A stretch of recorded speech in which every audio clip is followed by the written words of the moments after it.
Today, what we're doing is we're working on our Hive Tyrant guy. He got all his greebly bits. He needs some love and attention. And I figured we're gonna work on his carapace. And then we'll probably, if we finish that, we'll work on, well, we'll recolor his fleshy bits. Make it all fancy. Hey, Nutrig, how you going? I'm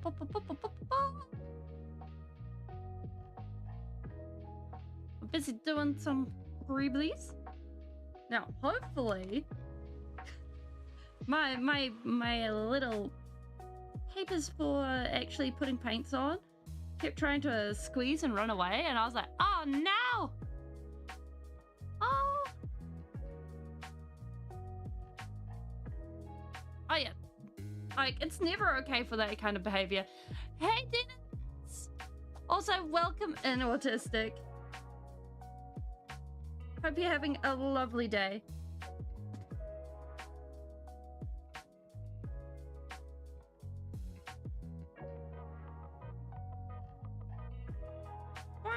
Wait, we don't need red. Why am I putting red down? Bam. We don't need any red today. Oh, my giddy aunt. Huh. Okay. Wrong color. That's fine. This is the right color. Come here, palette. What's the golden thingy in the camera? The golden thingy is, let me put him this way. This is the Hive Tyrant that we are painting. And the gold thingies are his wings. They're all fancy. Actually, no, this is, I was going to say, we could paint something smaller and then it would probably be easier on the camera. But, I mean, it is quite spoon-like. It's got the brightness and the shinies. Greetings, Mac! So, it might work. But I was thinking that we could go ahead and paint something smaller so it would be easier to fit in the camera, because this fella is very tall. So we could do a quick change-a-rooney on what we're painting. I do have a partially painted fella that we could paint instead. And leave this fella to one side. Actually, now that I think about it, that is probably a much wiser idea. Okay, we're gonna do a quick change of plans. Let's just grab one moment. Yoink. Well, if we paint this fella. Boop. See? He's much smaller and much more able to be seen by everything. And he's the same vibe. This guy's called a Hive Lord. And yeah, he's the small cousin. So we'll paint him instead. We'll just change a few words around. L-O-R-E. Oh. Would help if we weren't putting everything in caps. L-O-R-E.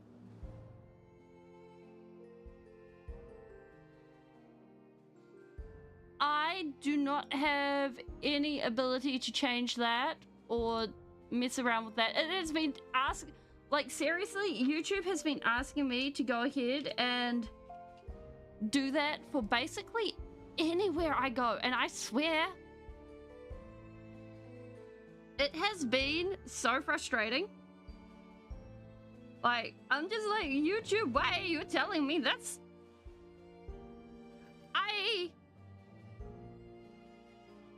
There are already places I know I want to do this with, and there are places I do not want to do this with. I already know when my money is allocated to. You do not need to be asking me about this.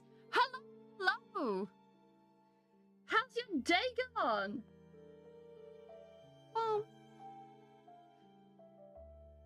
So I'm just like, let's sigh. Wait, yeah, you are. That is true. Oh my gosh. So YouTube's just out there doing shenanigans for no good reason. Just trying to spice up the money. Oh wait, we need to shake this. Oh no. No! Going. We've been doing some painting today. Lap. We're painting this guy. He's got little pincers. He's got some flappers.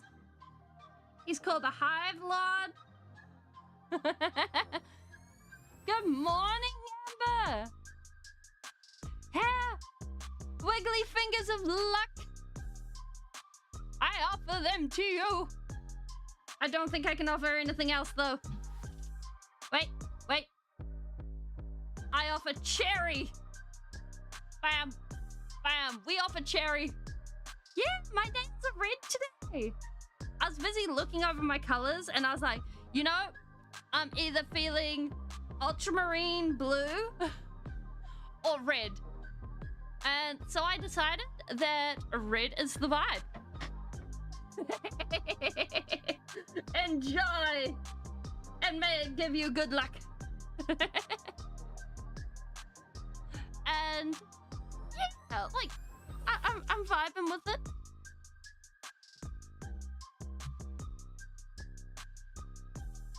And honestly, I think cherry's probably going to be the better blesser of luck than me, because like cherry on the other hand, cherry can wear the hat. Well, honestly, I don't think it's more, I think it's less being super prepared and more like my nail polish just lives there. It just happens to be where my nail polish lives. Cherry, you can live there and stare up at people like that. No, your hat. There we go, Cherry. Awesome. You stay there. Oh my gosh. Extra finger wiggles for luck.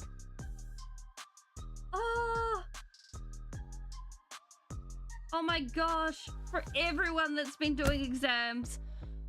You guys. Oh, I remember exams. I remember them not so fondly. Welcome in, Stargazer.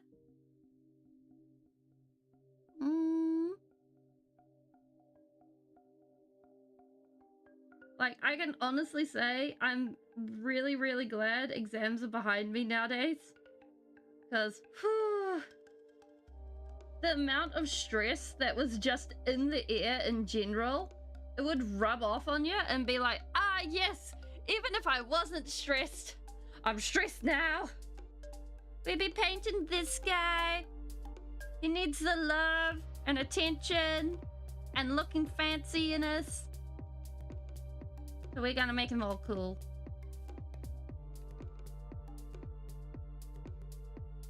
Make him cute.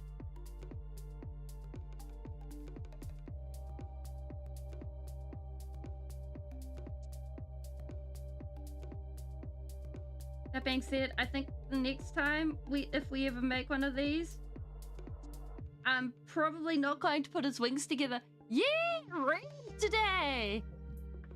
Yeah. Oh, I don't think you've been in Cinemunch when I've had my fingers all painted up, or I've had hand cam on. I have my nails polished every week, and it's a different color each time. 6 months of learning and almost all the topics you had to guess with the exam. Oh my gosh. You raised 10 printed scouts for Kill Team. Ooh, neat.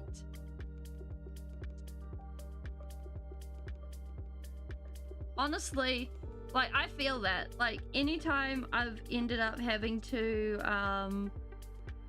what is it? Actually try and do an exam.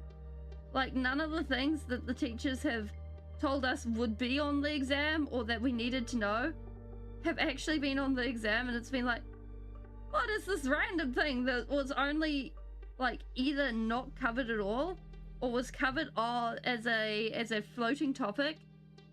And it's like, why are you like this? Why is education like this? Just silly, I swear.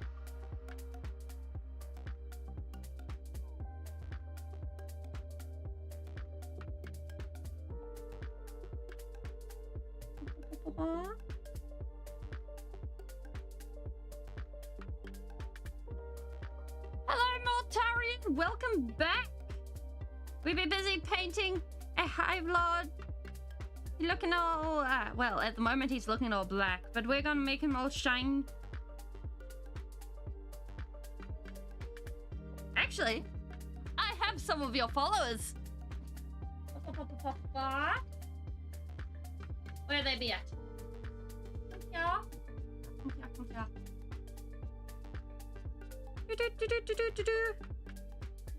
Partially painted. There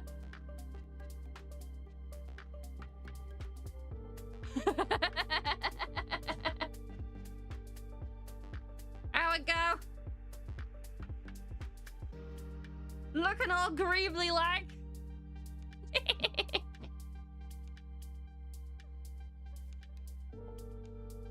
Oh, sorry, Jerry.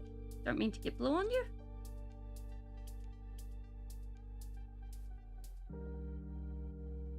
Two liters of fox. Wait, how did fox end up with liters? Wait, so once you get past a certain point of cuteness, you have to measure it in liters? Is that how it works?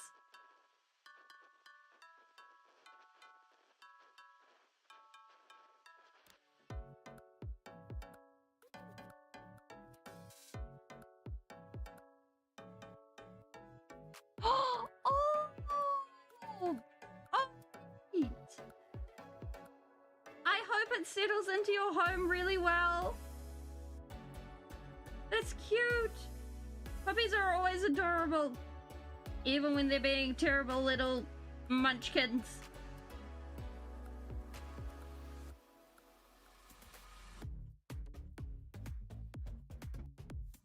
Fresh puppy smell. Exactly.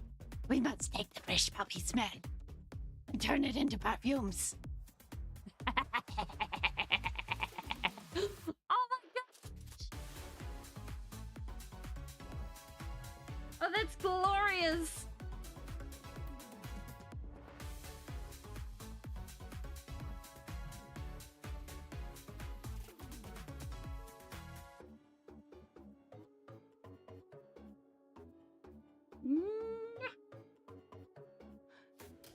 One's getting adopted. Oh, cute!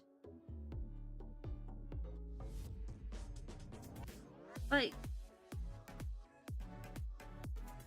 adoptions? Like, I know adoption is a thing.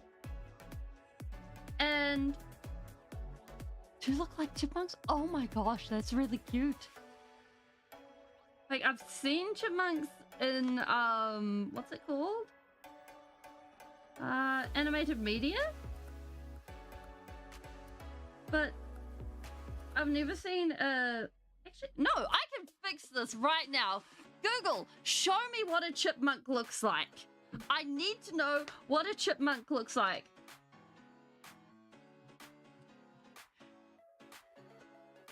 Show me a chipmunk. Okay, that is actually cute. What?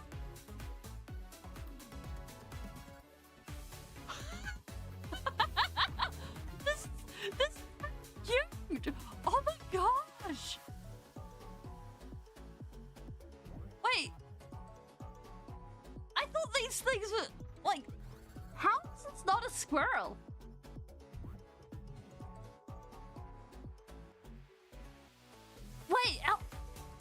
So Alvin and the Chipmunks actually look like a chipmunk? What? Oh my word! I've learned things today, guys! I have learned that the chipmunks from Alvin and the Chipmunks are an actual thing, and they look fancy and cute and adorable, and being a while out of fur is coffee brown in the middle. Oh, that's cute!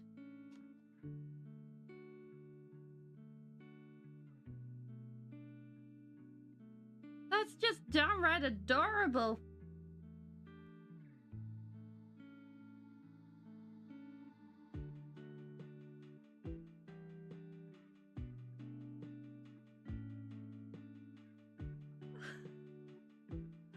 Oh my gosh.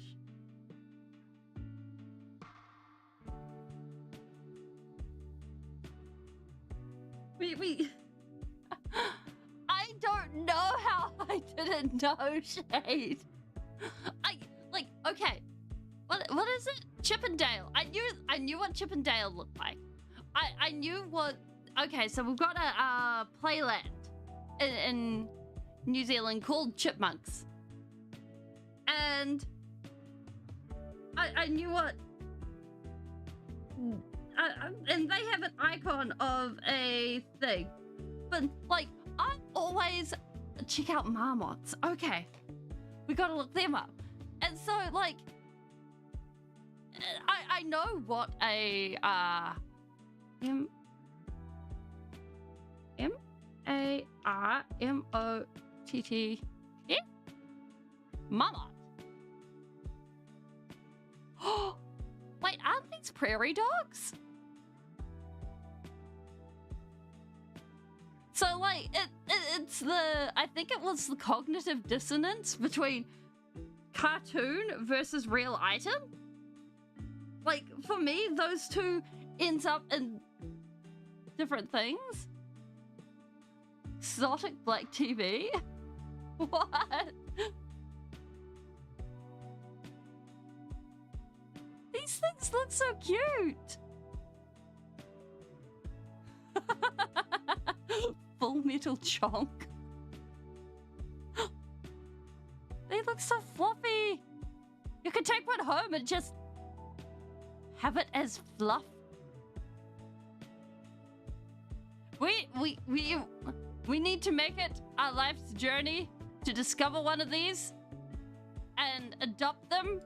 Because who does not want to have one of these running around and being like, yes, befriend. Like, this is just cute. This is all the cute. Someone that washes it with a cup. I don't think washing it with a carpet cleaner is a smart thing to do. That is an animal. That should not be done. I googled marmot. This is in fact a marmot, according to Google Images.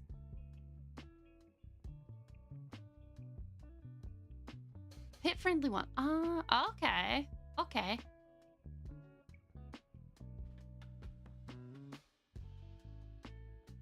Wham!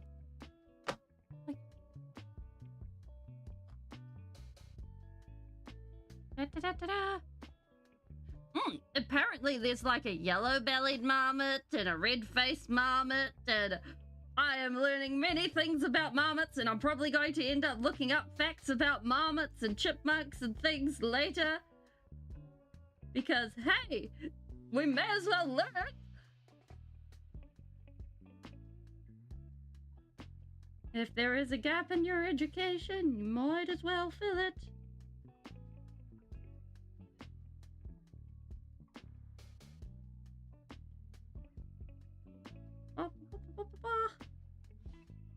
Yellow marmot on top. Oh, is this in stream chatting?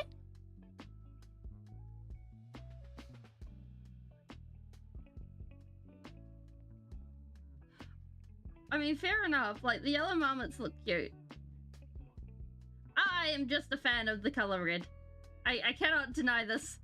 It is a very nice color. So therefore, this is why red pandas are glorious.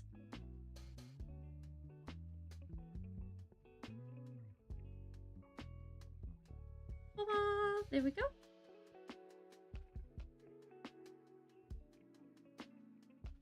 Aha. I mean, could you deny the gloriousness of a red panda? Have you guys seen a red panda? They are the cutest things to ever exist. Like, they have cute little fuzzy paws. They stick them up and they're like, haha. We have hands and we use them and we climb along branches. That is very, very cute.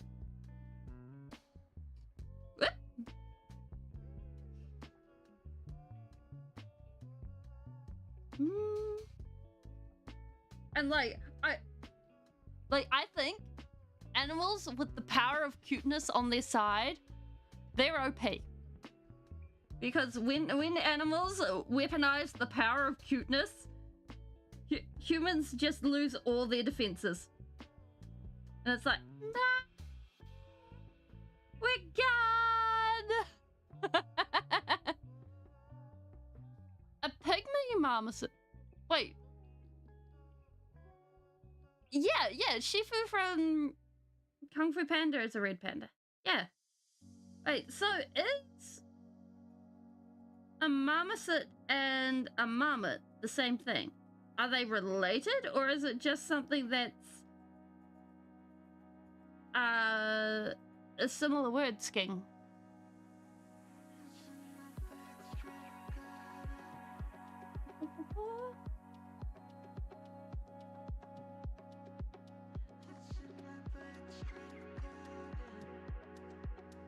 Like, these are the important questions. We're just out here learning today.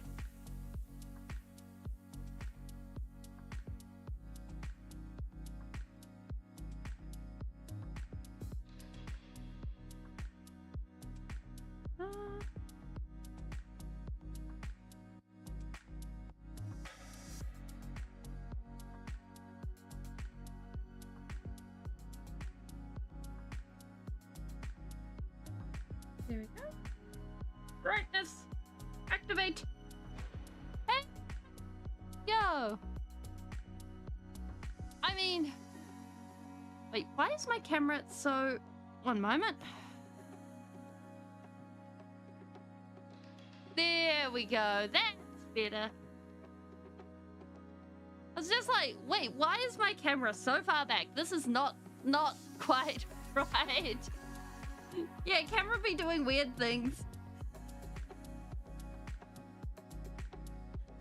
There we go. Closely related. Oh, wait. Oh, wait.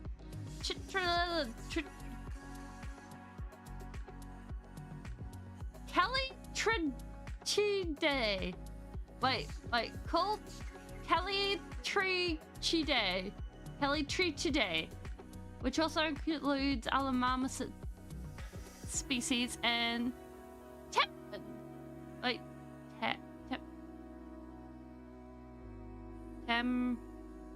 tamarins.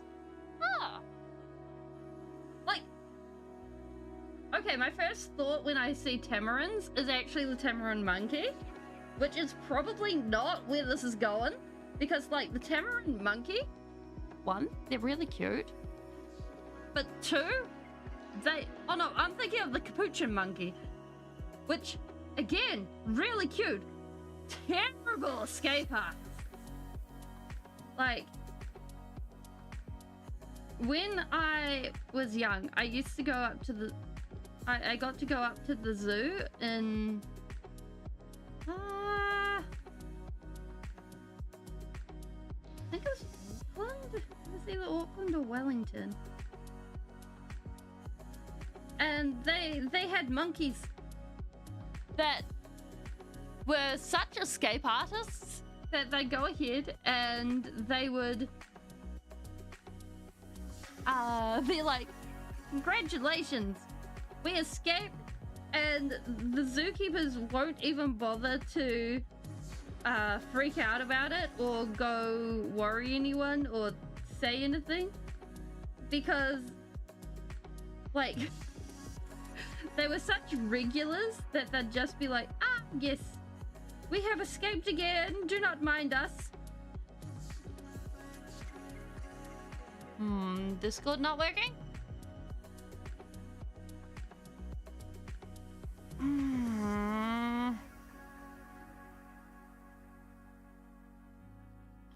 Okay. I think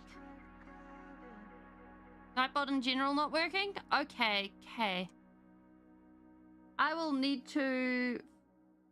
I think I'm at the point where I'll probably get a workaround and not...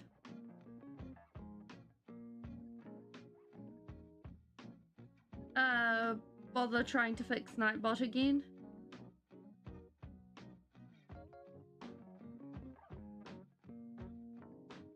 Because I'm at less sigh moments. Yeah.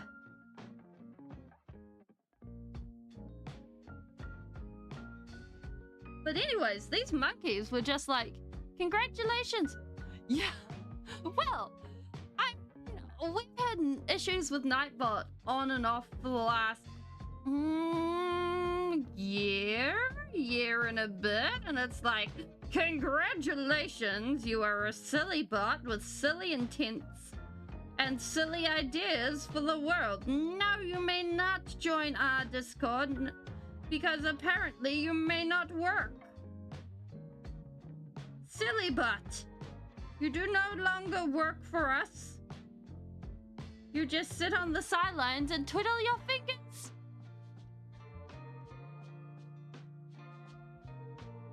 Yeah, it's about a year, I'd say, that Discord's been messing up. So, not Discord. Oh my word. Nightbot. So, I figure it's about time we give it the boot. We go find some new pastures.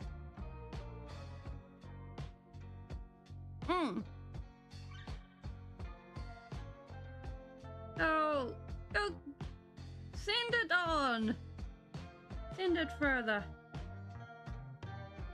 And may it find happier lives elsewhere.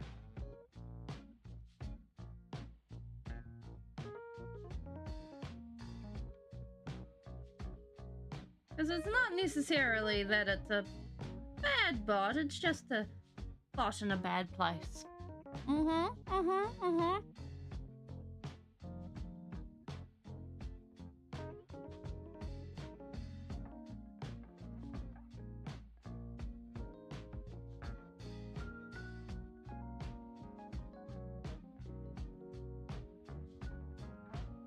Yep. Right. Wait, did we grab the right color? I don't think we did. Oh well. Future problems. Been over here for over a year. Yeah, well, Nightbot was originally working. That's why we had Nightbot. And I was like, yay! All my moderation problems have been solved.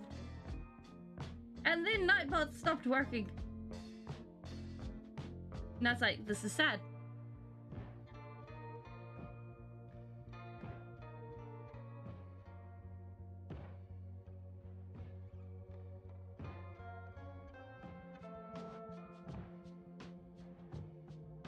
Like, things change with time anyway. Like, whether it's things that you would otherwise... Oh, juice! There is an ad. Let's get this off my brush.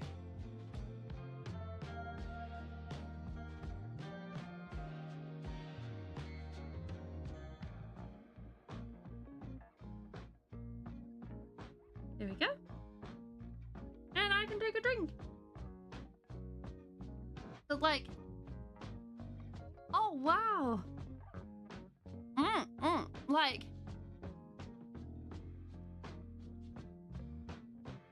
I think it's really cool to, with like the level of experimenting and stuff that has come along and doing things.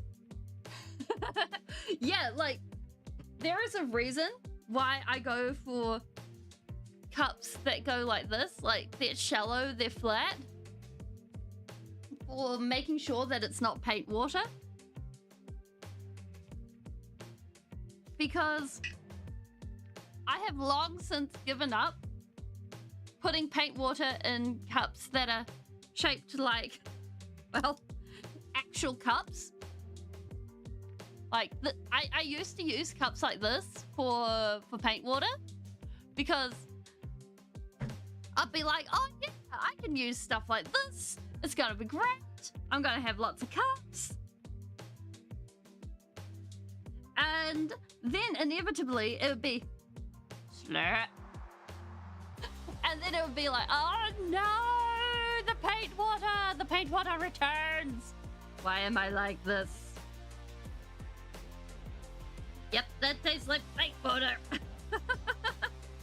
And the regret would be real. And like, it's one of those things where I think that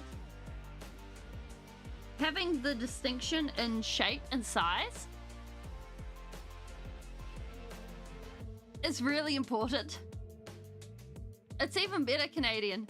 Usually if I'm sipping out of the paint water, it means that my brush has been in the other water multiple times as well. Oh yeah. Well, the thing is, if I using the container like this, it means it gives me a surface to scrub my brushes against.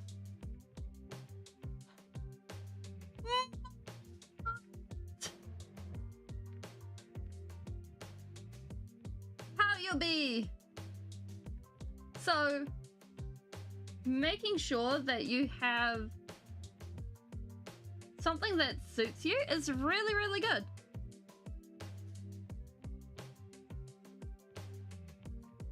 What brings your hair on this fine day?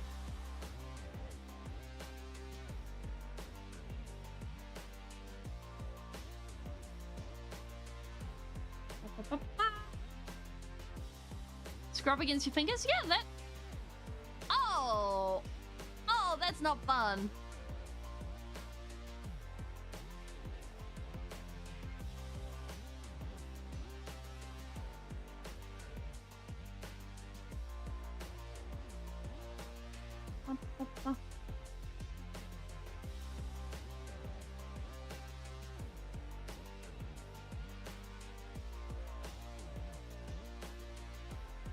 Yeah, like, I do not recommend anyone punching anyone at any time. Like, that's not ideal. Well, legally speaking, I have to say, it is... Legally speaking, I have to say it is not ideal or recommended at any point in time. I think is the thing I have to be saying. That being said, I think it is different in other countries, possibly, maybe. Exactly. You have to do it when the law is not looking. Exactly. That is it. You just have to be sneaky about it. The Speeling cannot confirm nor deny.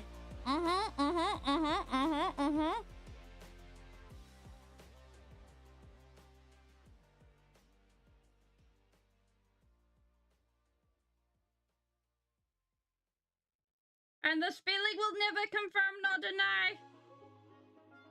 Because that is the logical thing to do. Mom.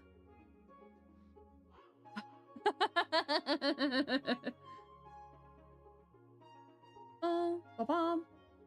But like,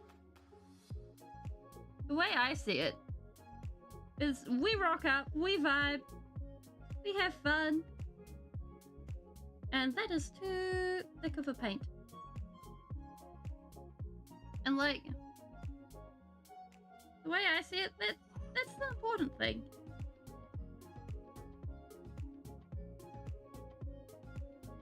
And like, I think that's the important part about streaming in general, is just to have fun with chat. Whether it's a specific project that you're working on, or whether you just want to rock up and try a hole digging game or anything like that. Oh, speaking of which, the tree falls in a forest and there's no one to see. Does it really matter?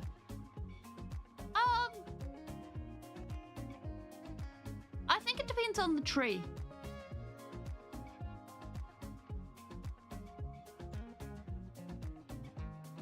Like,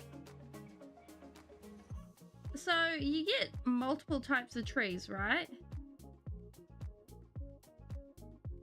So if it's a big canopy tree, I think that matters, because that opens the way for a lot of new trees to grow up and become canopy trees for the next generation of trees.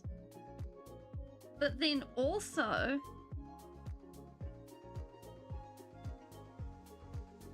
like the underbrush trees, not so much. Those, I don't think it matters. So I think it's a complicated question of ecology.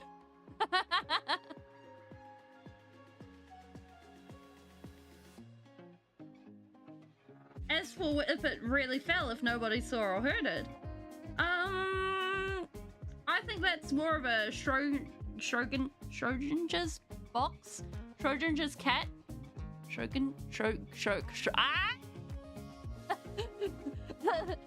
the quantum physics question of cat in box, which, if you really think about it, is a messed up thing. Because basically, this dude called Schrodinger,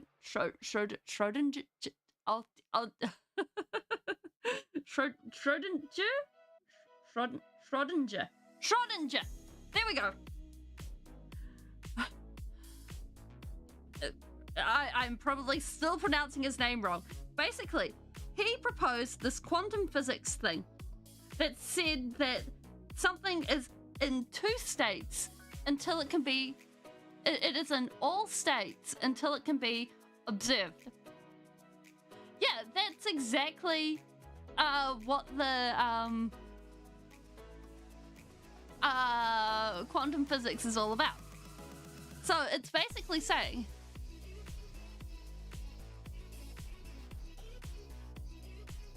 is my model there? Can you say that I have moved my model, or have I not moved my model?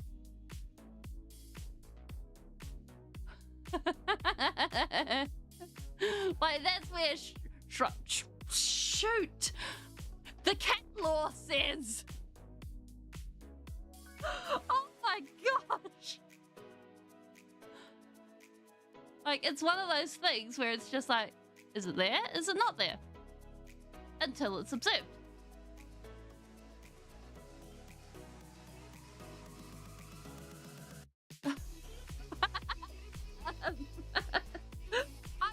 I mean, just a fair. Hey, Joe?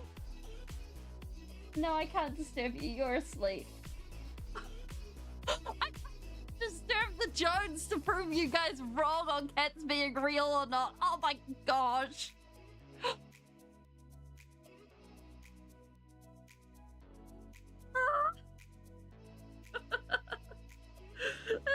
Oh my god. He's looking so cute and adorable. This is a thing.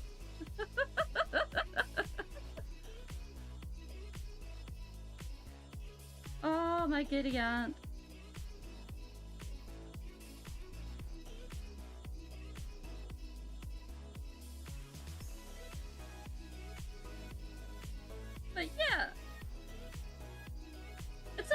lore.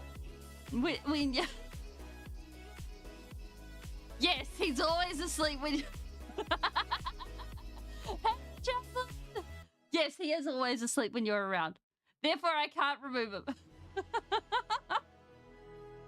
Yeah, I mean, honestly, you can't remove a sleeping cat. I'm pretty sure it's illegal.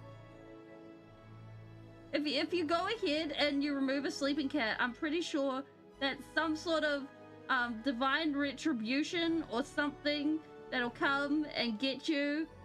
Like, if you do that, I'm pretty I'm pretty sure I'll end up with like lightning hitting me or something if I go ahead and I'm like, yes, I have removed the sleeping cat. Yeah, exactly, it's cat lore. Yeah, we're talking about cat lore and the other cat lore. I'm not even going to try anymore.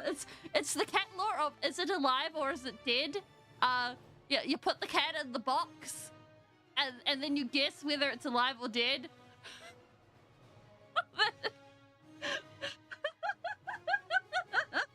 That is such a messed up way to describe that look. It's the box. I can type it out.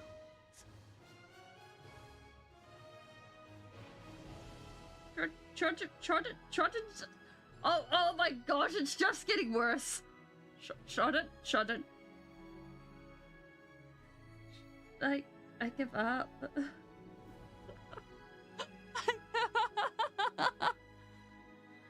If I pet a cat, do A die? Yes!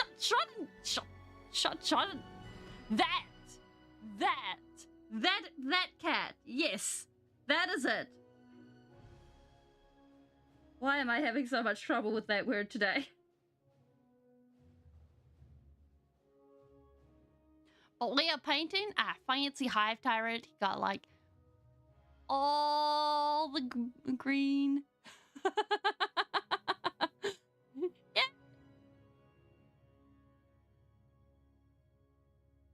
Schrodinger.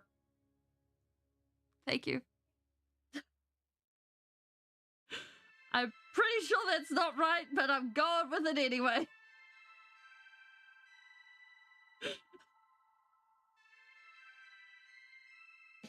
Oh, yeah.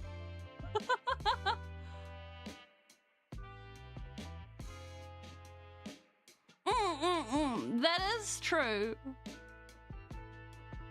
Oh, where's pie dog? There we go, pie.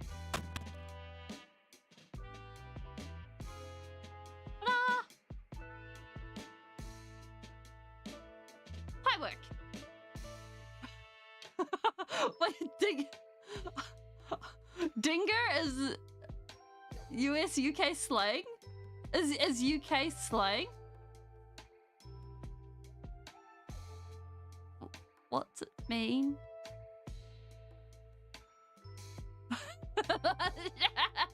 Yes, and it tastes like cherries. It means object. Oh, so it's like munted. Aha, I have learned new things. This is glorious. Like, we have the slang word munted here, which means basically that's broken. That your car is so you have a dinger car. Oh. Yeah, your car's a munter. Would be the way you'd be using it. Hey, we gotta get into the... No, that's the wrong blue. You have a trap phone, you have a digger phone. Ah! Hey, Peachy, how you going? We're working on this little guy. He got bright colors. He's all fancy.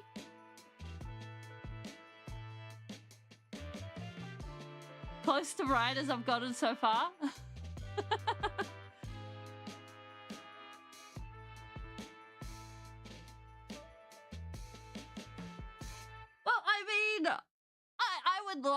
birthday that I would be able to understand my own country's slang.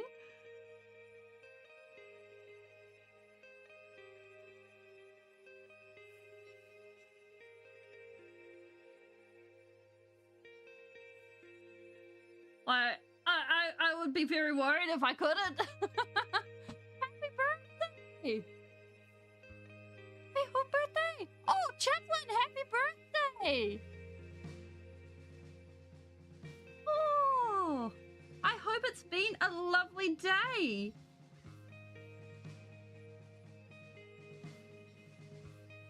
Have you been up to anything special, or have you been just chilling?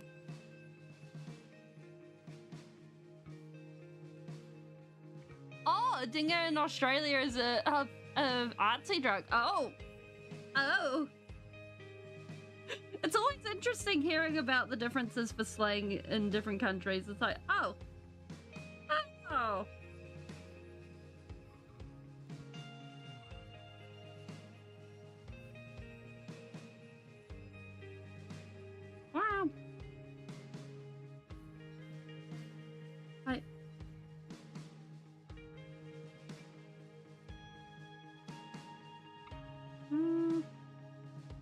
Need a little bit of blue around here. And all the shenanigans that come along with it. I'm pretty sure. Chillin', welcome to the farm. Heck yeah! Shooting stuff? Nice. I'm pretty sure if you got a bunch of people together who were, heavily into just talking slang, and then stuck them in a room, and we're like, yeah! Churkas, blah, blah, blah, blah, blah. or whatever their local slang was. It would be a very strange conversation. I would almost pay to listen to that conversation.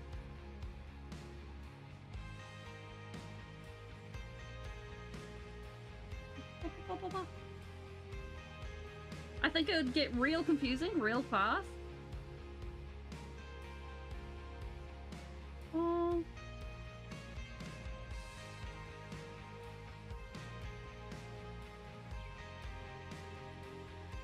But I think it would be a vibe. You probably learn whole new words. Yeah. Oh my gosh, yeah, just so much scrap. I think even if you just got people from around the English-speaking European countries, just in the Europe area,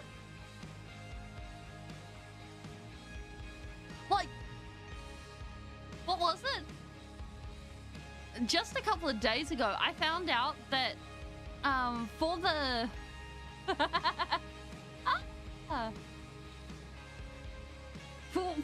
for the wooden crossbeams that go across in a house's frame, so you have the ones that go upright, and then you have the ones that go sideways, right? For anyone that builds houses or knows anything about houses. So, for the people in New Zealand, those have two names. And so you have... And it is a regional thing.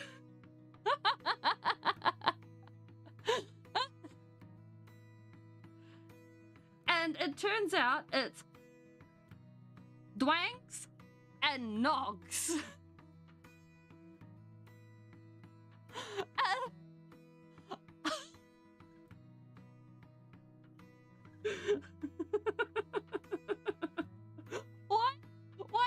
What? Get bucketed?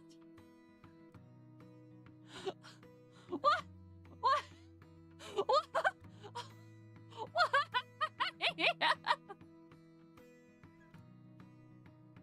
I don't need this. Oh my gosh. Anyways, so basically, this all started because a builder went down to the area where the other word wasn't used and was like, wait a minute, what do you mean you... No, I know what, no, N-O-G. Not K-N-O-B. No,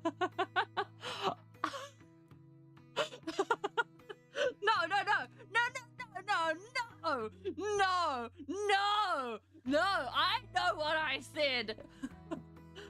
Yes. I know what I said.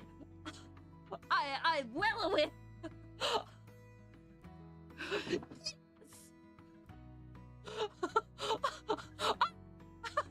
Come on, guys. I am vaguely I can't even say the word. No.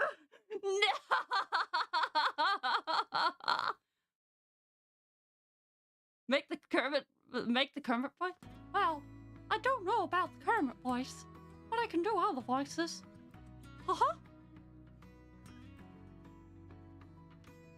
Making someone sound stupid, huh? To be perfectly honest, I don't know what Kermit sounds like. But this I can do. The beams are not straight from factory. I did not know that. Ha! They straightened them out with a weight on top. Oh. The more you know.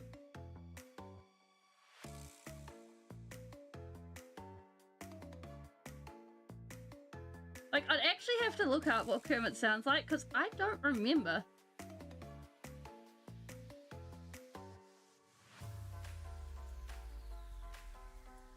He's like, sort of like this, isn't he?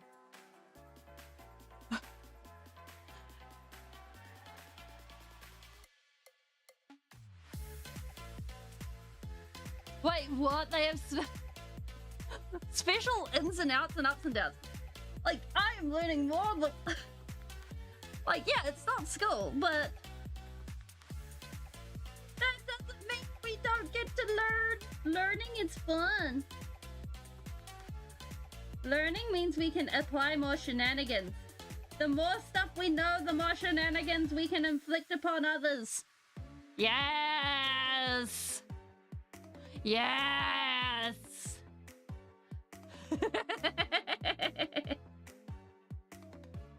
See, this is the art form. If you shenanigan, then you need to know the knowledge to be able to shenanigan. See? See? Aha! Aha! I just realized I can't tap my nose because I don't have my digital hands working. Yeah, see, this is how we work. Crossbeam is a structural point, and if it cracks the wall, And it's like one of the reasons why you can't actually go ahead and build wherever you like, because if you just go ahead and restructure your house and you go through one of the load-bearing points, well, congratulations, that's your house. It goes all tumbly down.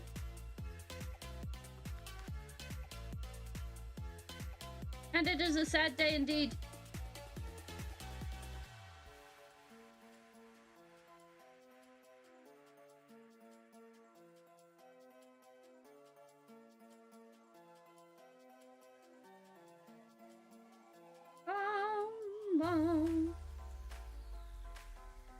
Wow.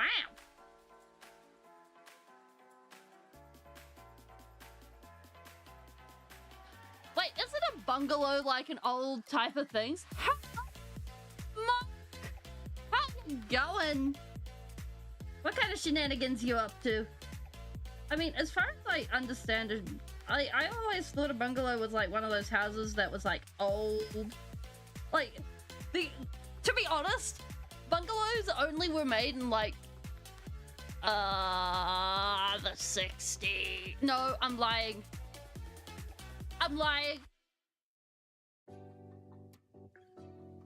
They're old and fancy. That's what they are. Bungalows are old and fancy.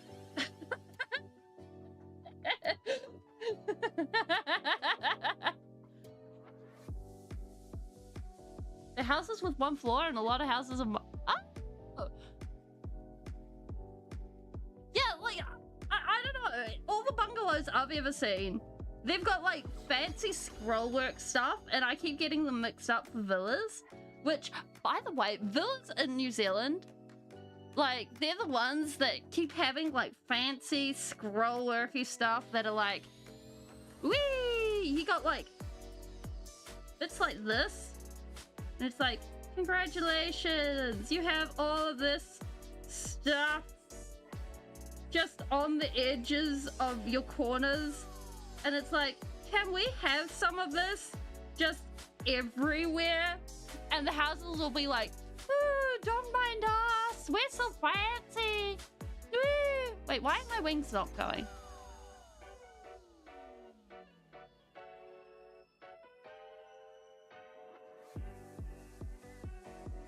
Have my wings gone?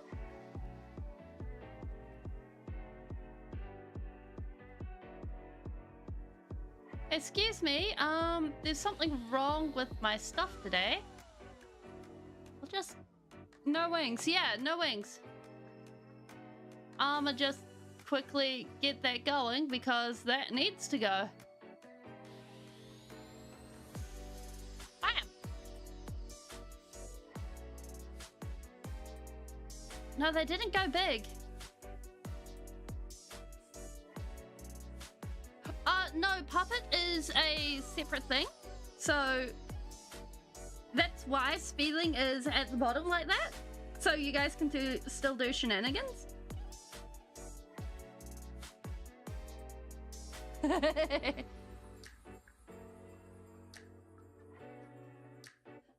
Because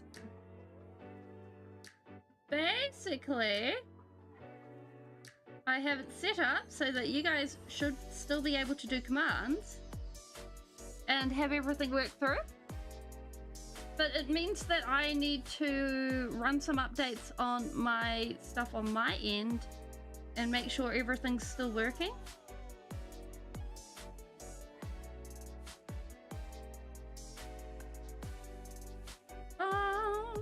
There we go.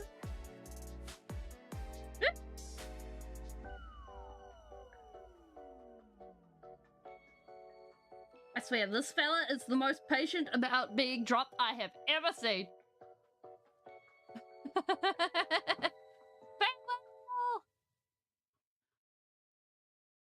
The hands wave goodbye.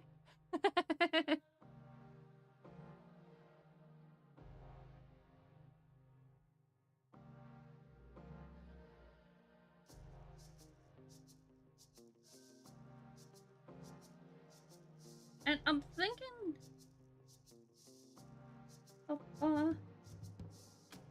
we'll hit through here with the red,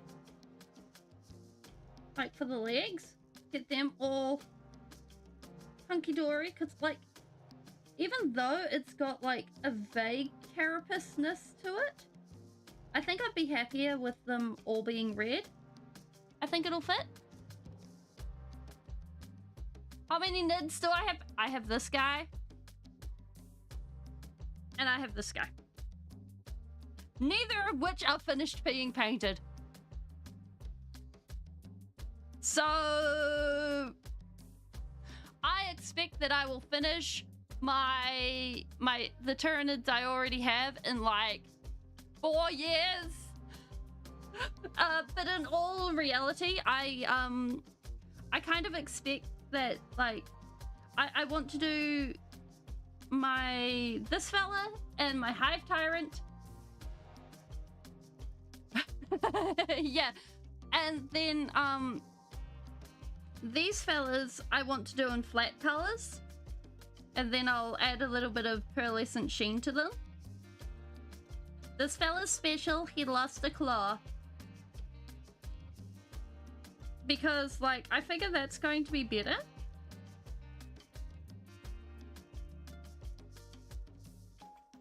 Oh!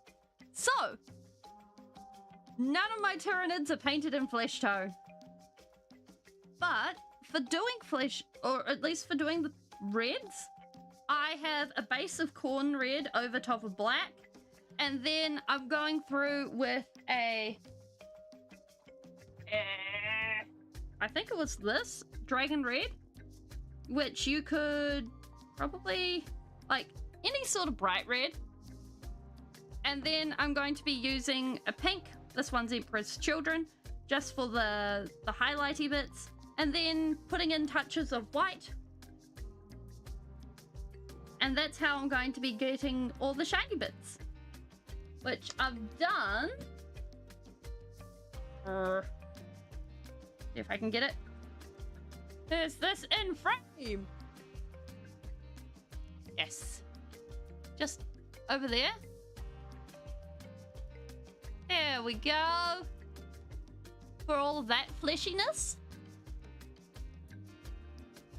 And that's how I intend to do anything that's going to have quite that flesh look. Focus. Focus. Wait, it's sour Sprite. I have so many questions. Painted with white and blue, like an Arctic base to tie it together. Ooh. Okay. So I think I would base in like a grey. Because like, that way you'd be able to, yeah, okay. So I would base in like a grey, and then I would dry brush white onto everything. Just to pull out all the highlights. Where was I going? Where was I going with this? There we go. Aha. And then I would touch any of the areas that I wanted for the blue. And that would be how I'd do them. And yeah. Like, I wasn't expecting to have a Tyranid army. Because, like... these guys kind of appeared. But yeah, I think if I was doing white, that would be how I'd do it. Like, I would just get a can of base primer. It'd be like, ha! Do it that way. Save my life and my brains and everything. Like, originally I was going to base everything in that. And I probably still will for a bunch of the little guys. Because since I'm not going to be doing non-metallic metal on them. Oh, yeah. I would do it with non-metallic metal techniques. And go from a little bit of dark blue up to a lot of bright blue.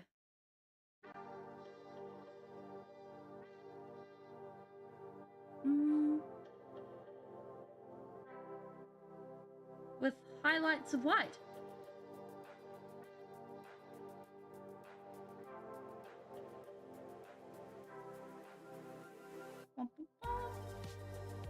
Is that all of it? Yes. And like, going through like that, I think it would be a vibe. Yeah.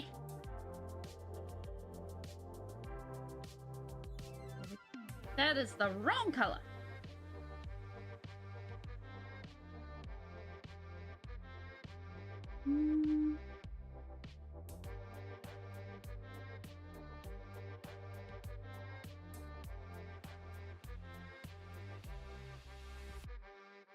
Like, that being said, I've seen someone busy going through and making a Chaos Titan with and replacing a lot of their what do you call them, armor panels with resin, and then scratching the resin to make it look like frost, and it looks so cool. And underneath, I think they have like some. I think it's some. It's something to do a tint, because it shines blue slightly, and it is so cool. Like, I don't mess around with resin, but if I did, I don't blame them for doing that. Citadel did a white version of Mordant Earth. Oh, well, what you can do is, Army Painter does, some snow fluff that you can use, or, oops, what you can do is you can get some sand and, like, cover it in PVA and put that down on a base, and then paint that white. Oh wait, before you do that, wait, after it's dried, put down some more watered down PVA, and then go in and paint it. There we go, shiny legs. So that would be a way to do it. Also, this is something that I found with this model. So how I got the shininess on the ground for this guy, I'm not sure if it's gonna come through, was actually oodles and oodles of super glue. Way too much. If you do this, just a heads up, it will heat up. Do it outside, and make sure that you are very careful about things. You can add like baking powder. Where is it? Baking soda. I've forgotten which one. It's one of the baking ones. And it'll make a white, hard substance that can be sanded and molded.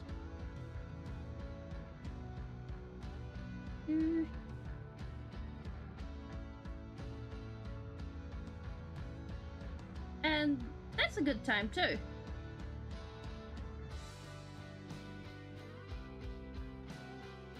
And it's cheap. I don't use it myself because I've found that for me, super glue doesn't play well, so it's not so much of a good time. Well, super glue doesn't play well with me, but for other people, it might.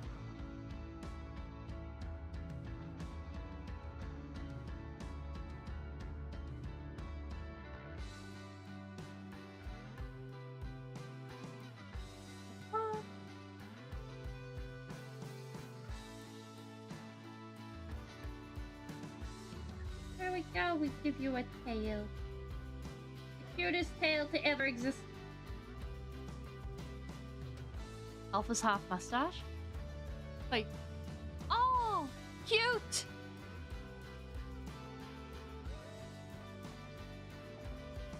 I think with where this tail's at, we can actually bring in the green again. That'd be awesome.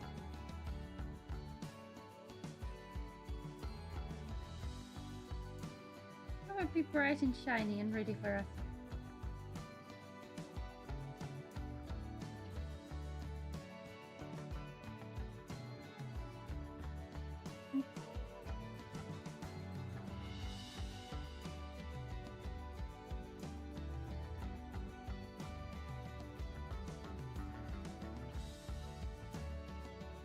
There we go. Like, honestly, I think cats and their ability to look just the most adorable in any circumstances, I think that's a superpower. And they're just out here looking the cutest, and they're like Yes, don't mind me. We may have smashed your priceless thing, but we are the cutest thing to ever exist.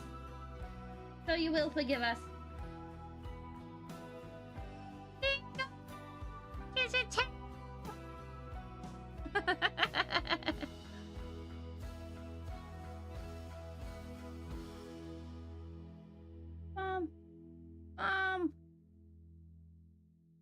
Glorious. Yeah, I know. Like, everyone else is busy rocking the 20 charisma max stat, and cats are out there. We have a 25 charisma max stat. Beat that, mortals. Like, I'm pretty sure even most humans can't reach the 20 charisma max stat. Alright, where are we going with this? Tail first. Like, surely. Oh, and then he does the stretch just to be cute.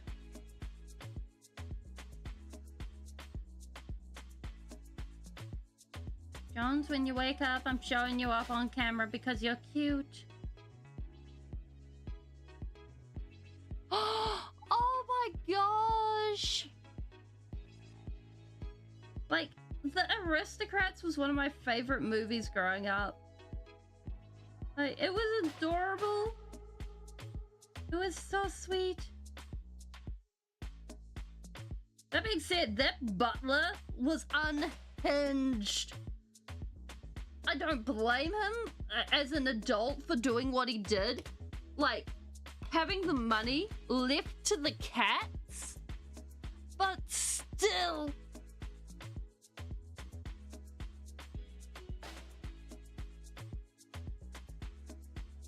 Like, going ahead and basically poisoning them?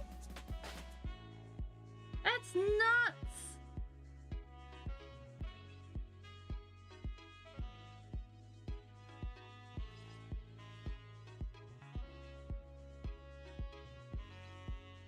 Like, jeez Louise. Nobody deserves that.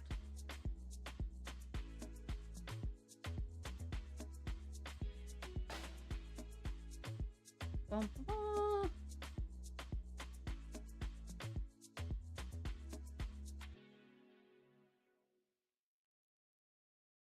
That being said, like, it's a cute movie. Much cute. All the cute. They get to animate cats.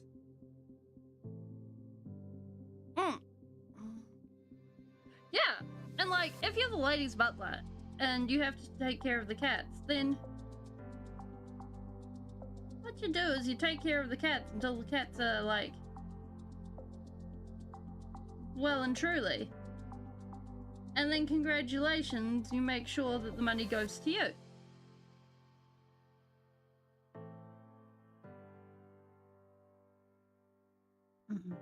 And that's all you need to do.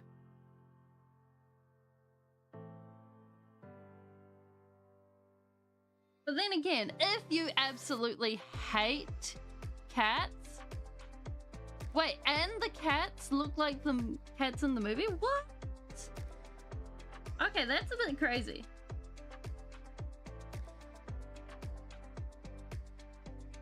Then it's like, well, you chose the wrong job.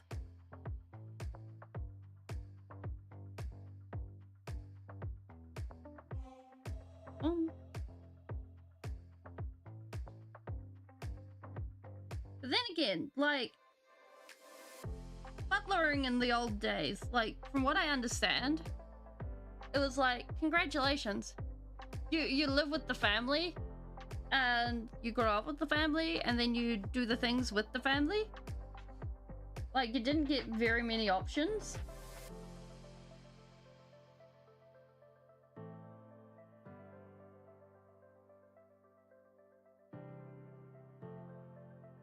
So, I don't know.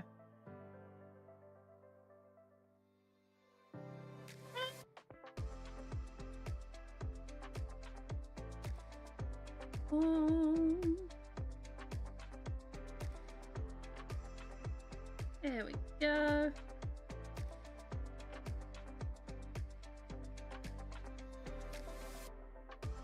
But hey, it's a good thing about an old school Disney move. If I could Warhammer 40k a Disney or a Pixar movie, which one would I choose? Oh, okay. Well, I mean, if you look at Beauty and the Beast, you've obviously got a mutant returning to the God Emperor's light right there.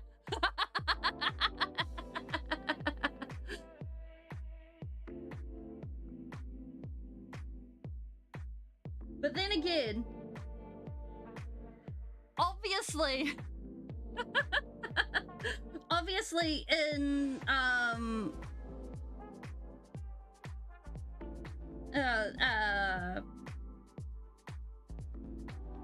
Beauty and the Beast, would Gaston be the good guy? Warhammer 40k Mulan. Oh, okay. Oh my gosh, Atlantis the Lost Empire? Okay, I'm hearing you out, yeah. So, are they like using Golden Age technology?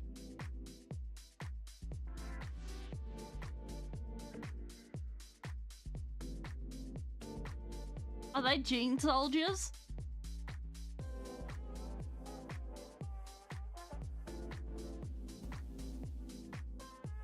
Like, I think I would have to go for like Little Mermaid or Beauty and the Beast, because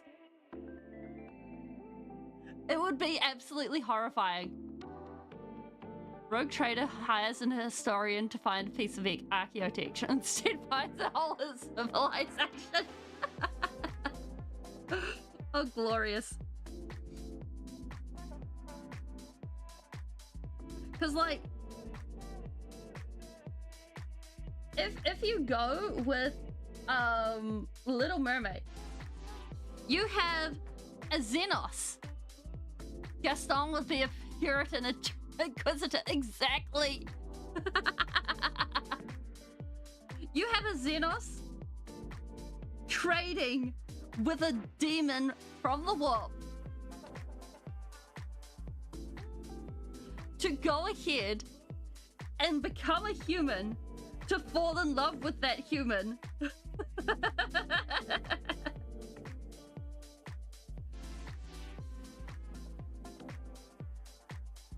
And then when it's time for the human, for Ariel to go ahead and pay up, as it were. Ariel's just like, no, I want to stay with my human. By the God Emperor's light, save me. And then everyone dies miserably.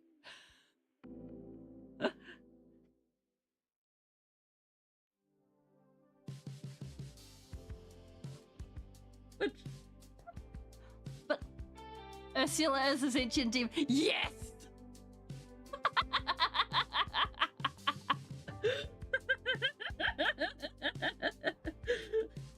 But like, if you look at the original Little Mermaid stories, like the original old school Little Mermaid story, she dies. Like, Ariel dies. She gets turned into sea foam because she fails in getting the prince, Sebastian. No, Sebastian's the crap. She fails in getting the prince. She fails in wooing him. And she is sentenced to repentance for over 100 years. I can't remember if it's 100 or 1,000 years. But that is what she is told she must do. Because in return for her doing that, she will gain a soul and ascend to heaven. Tell me that is not the best Warhammer 40k type thing. Like, is that not Warhammer? Like, congratulations. If you want to repent, you must do this thing over and over. You do not get the win. You get this instead.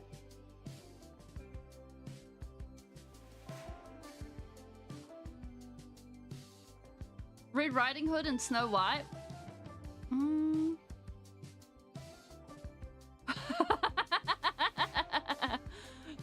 But the house is just trying to avoid a literal wave of hormogods. Oh my gosh! Like it's just it's just a pair of Hive Worlders trying to escape.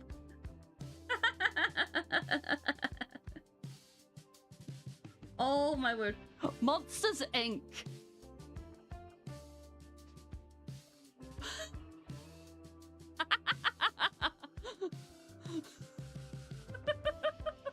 Wait, how do you think Monsters Inc. would go?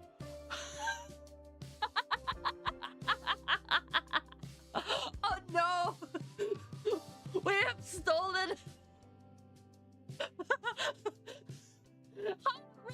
Do you think it'll be along the lines of, oh no, we have stolen this?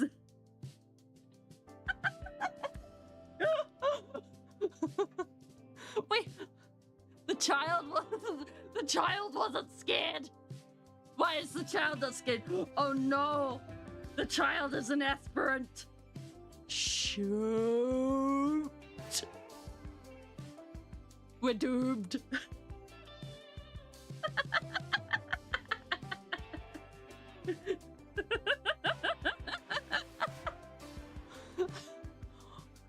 Oh my, yes. Going not real. Yes, it is the pre-invasion hijinks.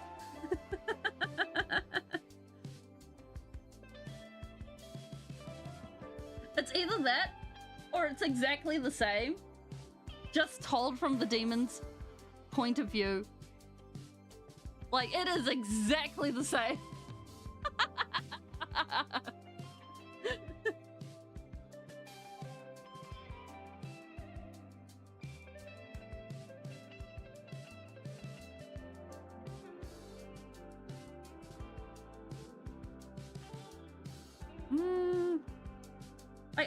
I'm actually having, like, I don't know how the Mulan's one would go.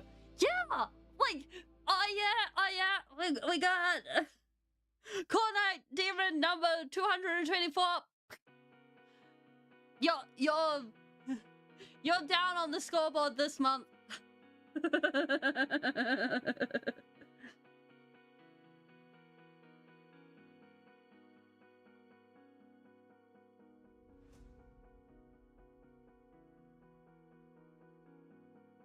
Like, I don't think there would be much in the way of difference there.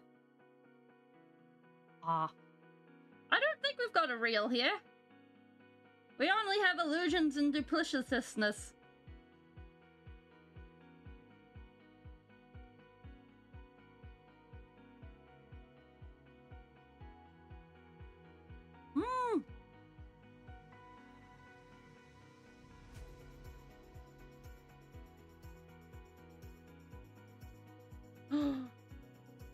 Robin Hood.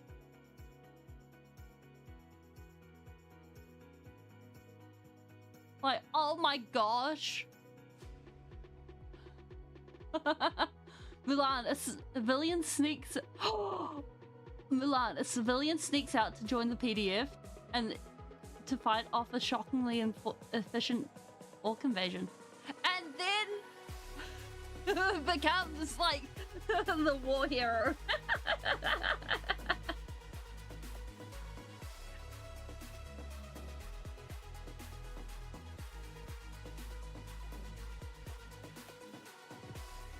before anyone realizes that they're actually not actually signed into anything.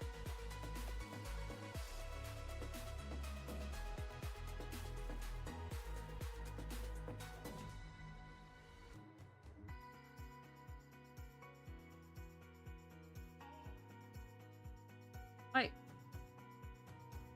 I think Disney Warhammerifies really, really well. Like, oh my gosh.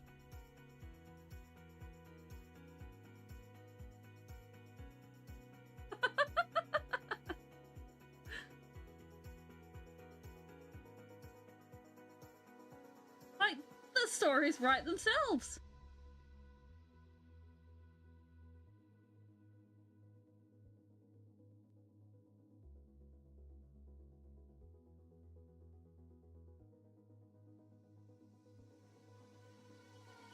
Hmm? Alright, alright, alright.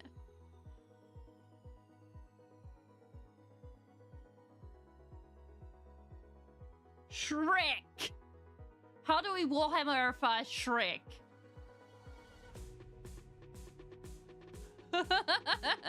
This is the important one. I'm pretty sure this one's the one to...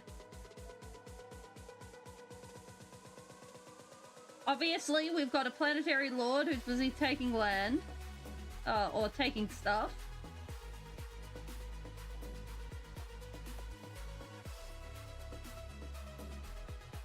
And a fella who's like... Nurgle demon who tries saving mutants. That's even better. An orc is experiencing emotions to you. Wait. But aren't the desire to crump. Ooh, ooh. I mean... Oh. Both of these are really good options. Okay.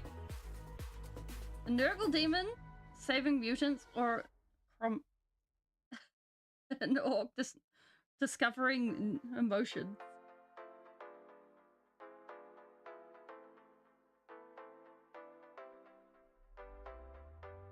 Oh. Mm.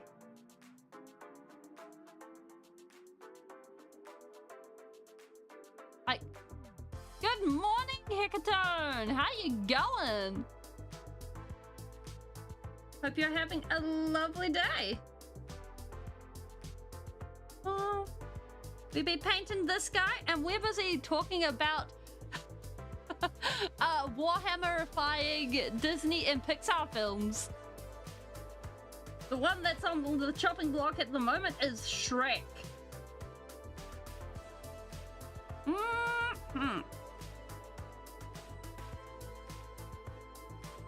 Like, if it's a Nurgle demon saving mutants, then he would be bringing the... Would he not be bringing the... Yes, this includes Pixar and DreamWorks. Shrek is on the chopping block right now. Oh my gosh, welcome on in, Duckafang. How you going?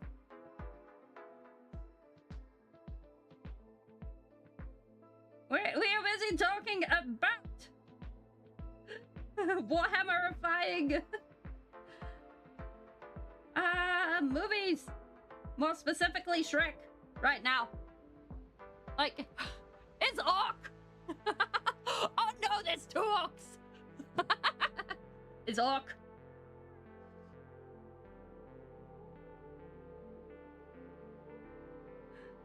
Chaplain, you got a buddy. Okay, so if we got fella showing up and being like, yo, then like if he's rescuing Nurgleites, wait, does that mean that Shrek at the end of all of it is actually creating a cult?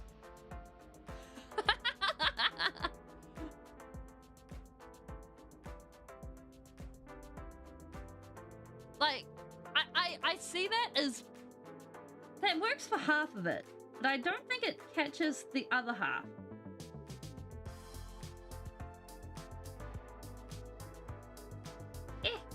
is all my water gone?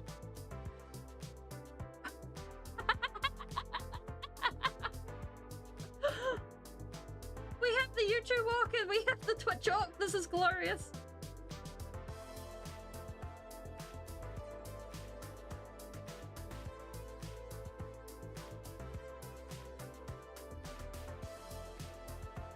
Oh. So, yeah, I think you could go that route. That being said, going orcs discovering feelings that aren't the desire to crump things, you could have a lot of shenanigans with that as well.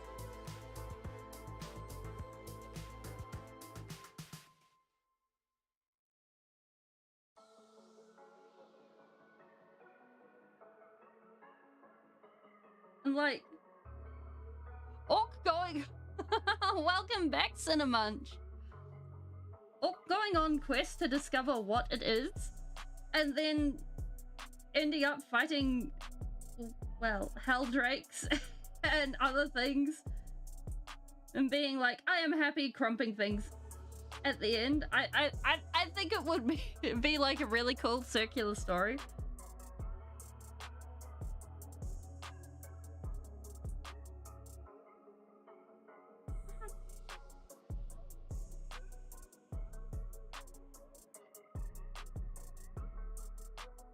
Wait, if Shrek is an orc, would that make Donkey a squig?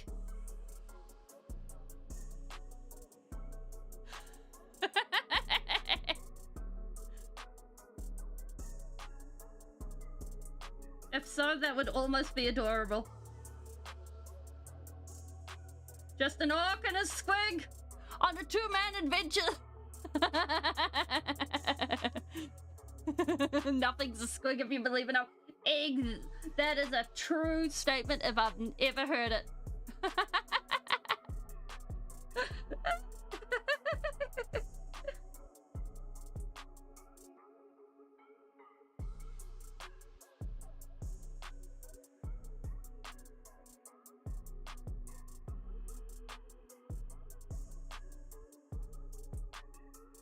Bam.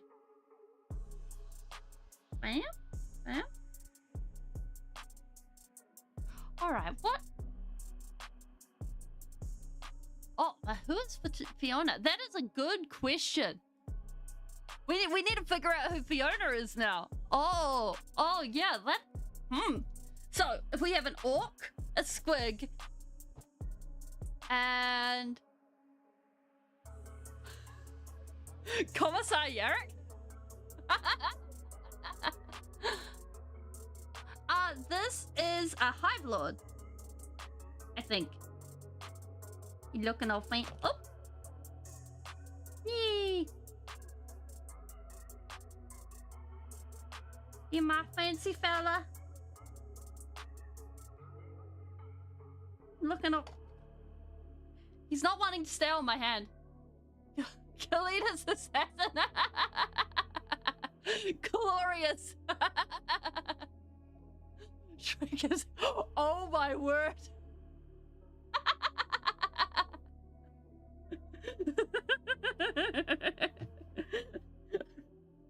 Just the commissar being out there being like, I need to find my troops. I have a quest. My quest is that my people have gone. They have betrayed the Imperium, and they need to be shot.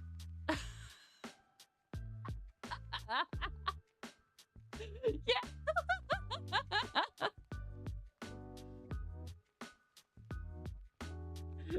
So they're on a quest to go shoot the traitors.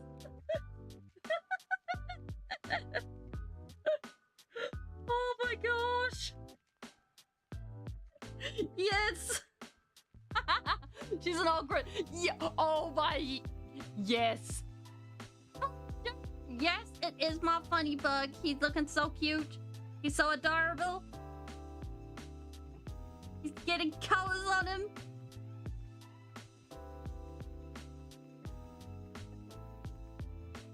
Wait, does that mean she got found in like a tower or something?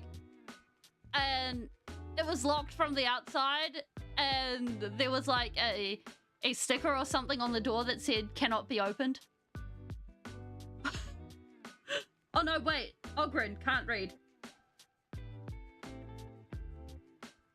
Like pictographs or something?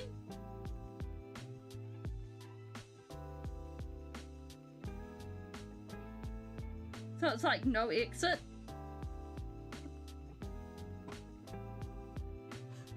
So therefore, this is how you trap an Ogren?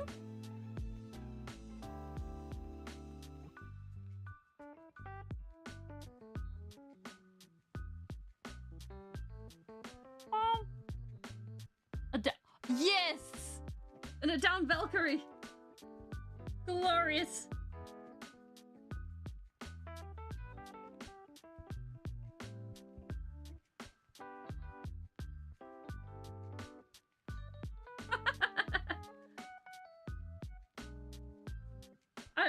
I think that here might...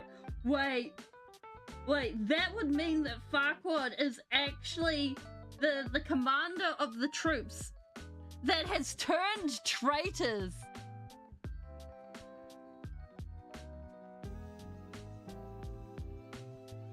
And is going ahead. And being like, I'm in charge of things. I'm important. Da da da. Blah blah blah.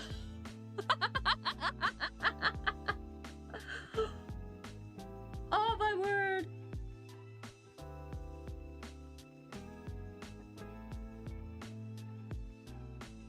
Glorious. Wait. That would mean that Dragon is actually the Valkyrie pilot and needed medical attention. And then comes in at the end for an airstrike.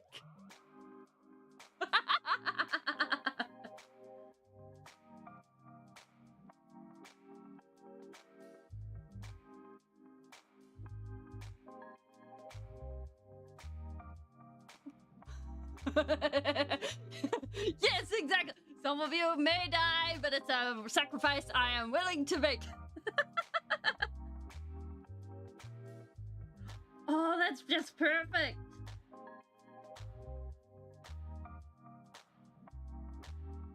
And with that, we have rewritten Shrek. Yeah. Oh, we could push it on. But it's like, I mean, once you get a good pilot, you don't want to let that go. And heck,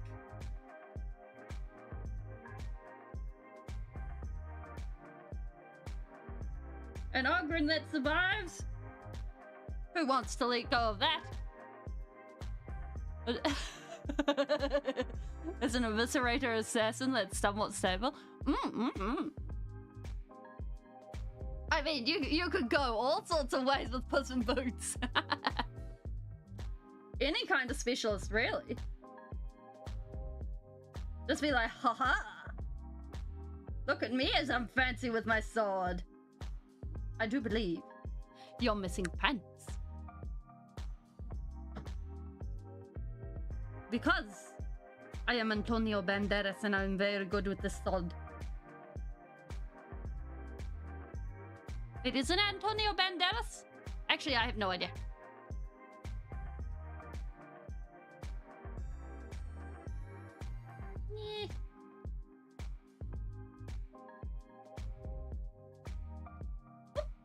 There we go.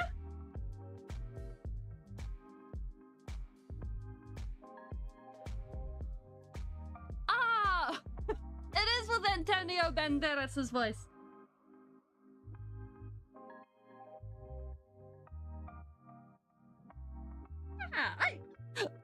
Oh my gosh,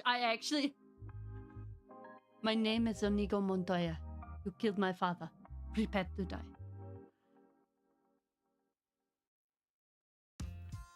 Like, that Princess Bride is one of those movies that once I saw it, I was like, This is a foundational concept in my life. You cannot prove me otherwise. And it is just stuck around. And I really like it for that. It's just great. Bam. One thing. Done. Next thing done? Like, I used to have a pin that actually said, my name is Inigo Montoya. Hello, my name is Inigo Montoya. You killed my father. Prepare to die. And it was such a vibe. Because you'd immediately know who had watched the movie and who hadn't, because they'd see the pin and be like, oh. And those who hadn't would be like, huh? What is this? I'm so confused.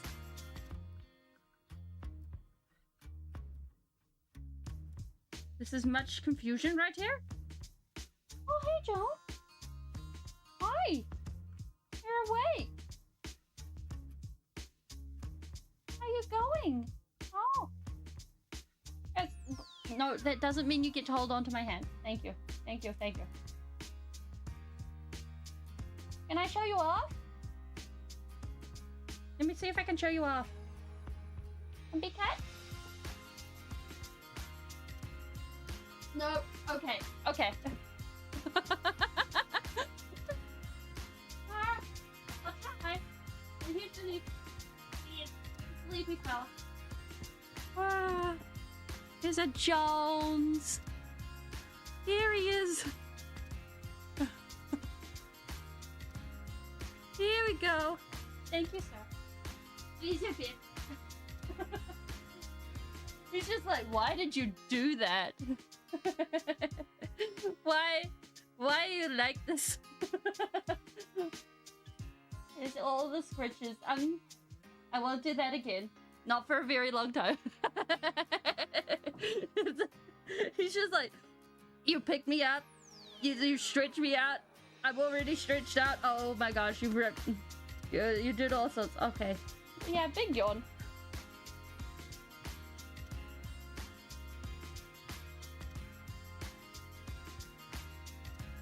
He's like, at least I am comfy.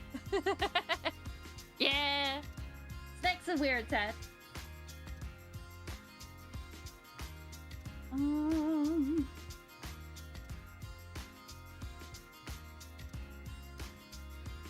Alley-oop.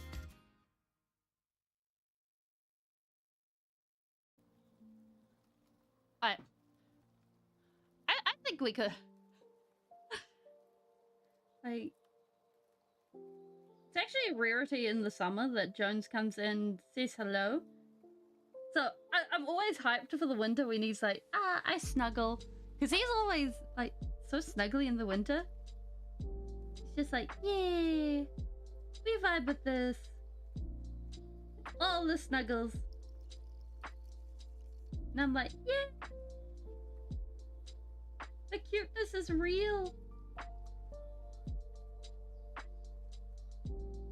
That being said, it's always good not to push it too far, otherwise he's just like, bye. And then that is a very sad day indeed.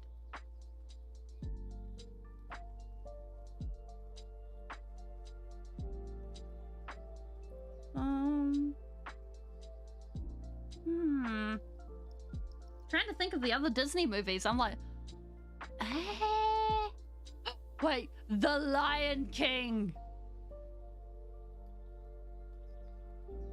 Oh my gosh.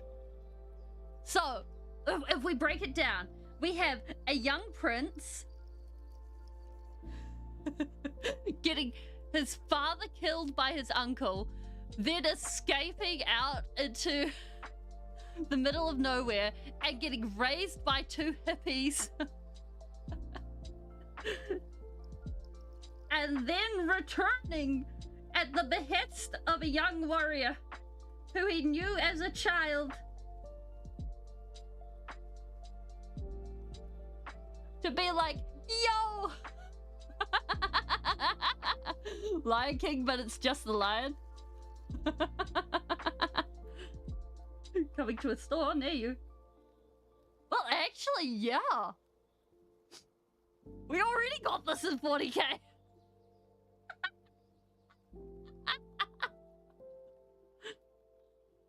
I mean, it's not quite the same. The lion. He's raised. And then he meets his father. Well, his emperor. Then his cousin gets killed. Then he ends up with the Rock. Prince of a Hive World.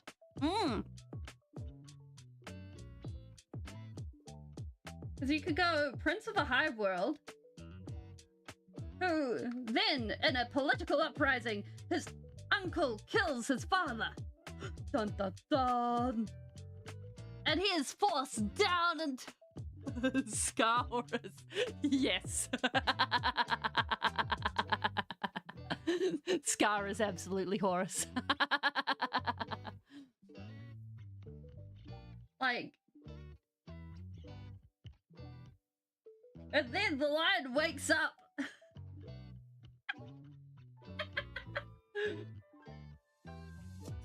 And it's like, yo! And to be honest, I'm putting it out there right now. I don't know much about everything. So, when it comes to the lion, I know less than anything. So, then you have the hippies being the fallen. Being like, hello! How's it? And so he's off on his own crusade doing whatever. And so, yeah, Horus with a massive scar. No other changes. And then you have the lion rocking back up being like, told you it should have been me.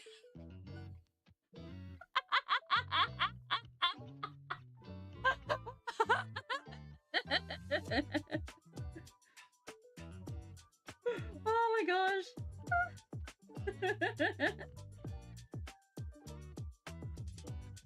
Boom. Already no other changes needed to be made.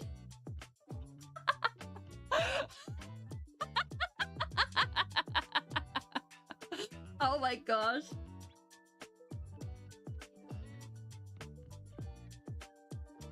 Like, if we go if we go Prince of the Hive World version, we can go his uncle kills him, his father.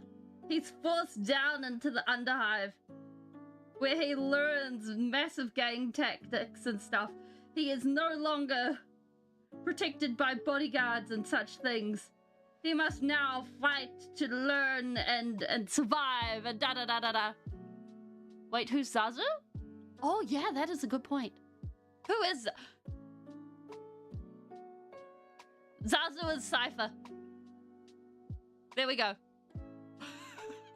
Because Cypher's like a smart person, right? He's the one that knows everything, right? For the lion, Cypher is Zazu.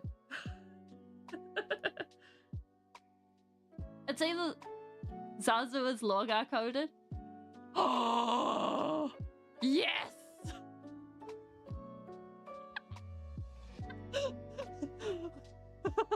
Logar and Zazu.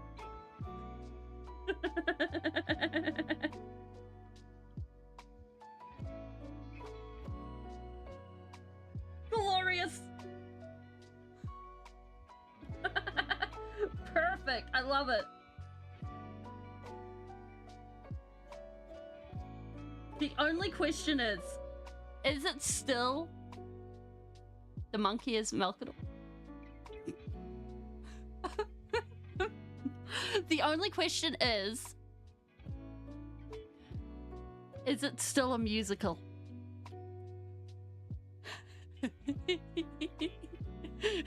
Is the lion just going, oh, I just can't wait to be king?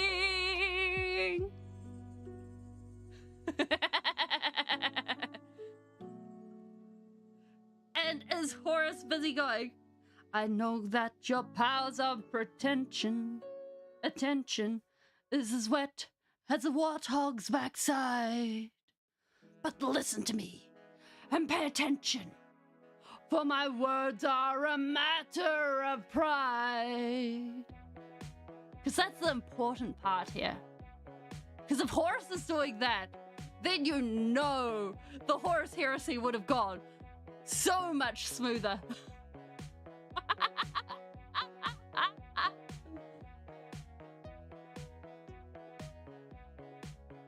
I mean,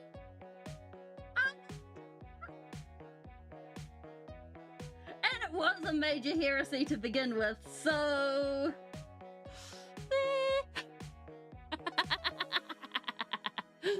we could have so much fun with this.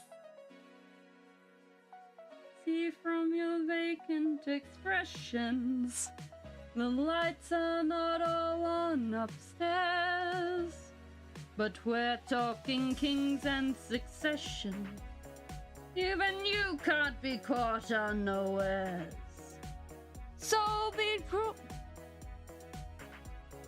I don't remember the next words. Prepare for the coup of the century. Yeah, that's it. I need to look that up.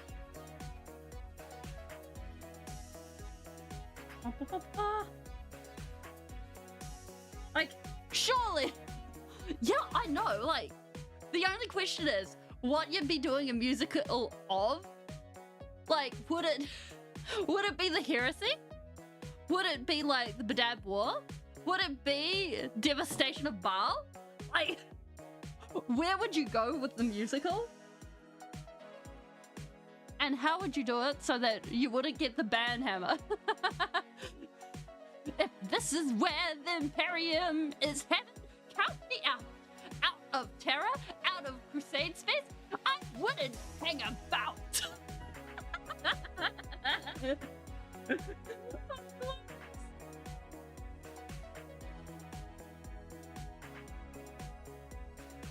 Like, I think you'd have to do it over through a Patreon or something. No, not even then. Oh my word.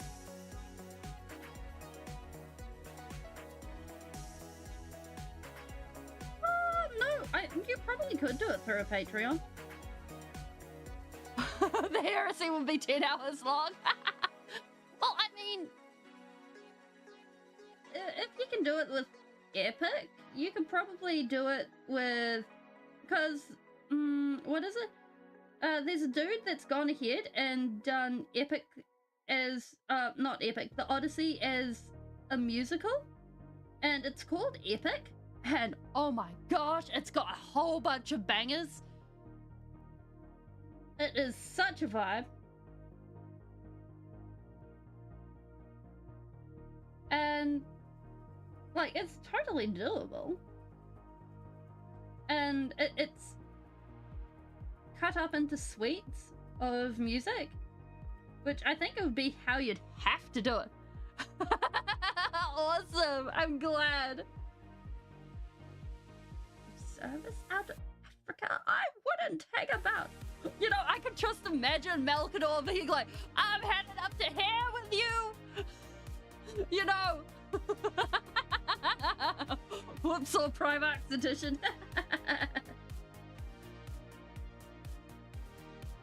Or would it be the Khan busy doing it, like, after the Siege of Terror and just being like, nah, I'm gone. Peace! Farewell, everybody! We are gone! Like, both of these are an option.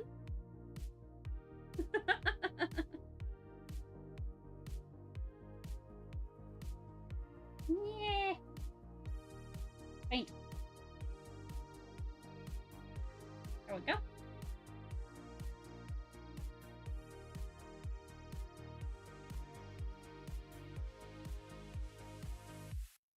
Like, I think the only question is, which Primarch do you think can spit better bars? Because, like, I'm pretty sure It's not Angron.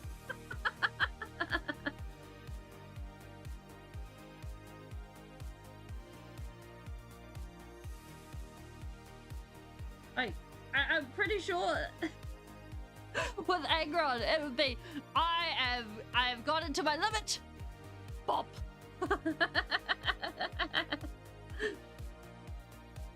And it would hit that very quick.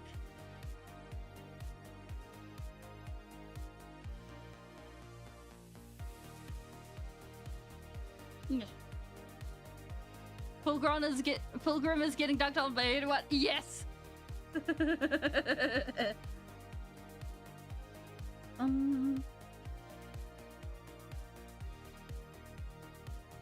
Like it would be full on dissing left, right, and center.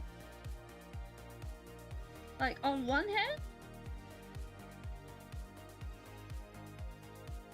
like the weird thing is, like I totally get.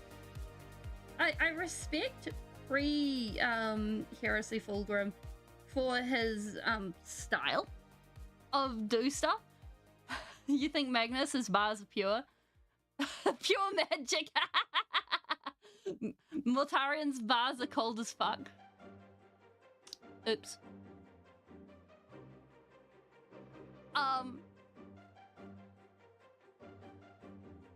Like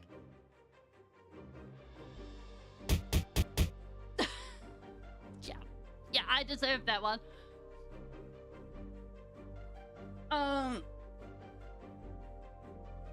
But like I think pre-Heresy Fulgrim kind of like had something going, because like didn't he get more planets in through diplomaticness than any of the other peeps? Well, it's like that sounds pretty good to me. Nah, only my mods can do bucket. But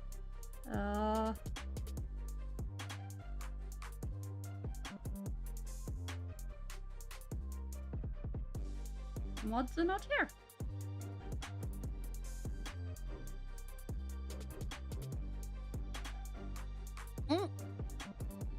Okay, so we can assume that Magnus wins on pure Wait, the only question is Magnus cheating with his bars being pure magic? Or is he actually just naturally talented that way? These are the important questions. And it really depends on who's actually, what's the word?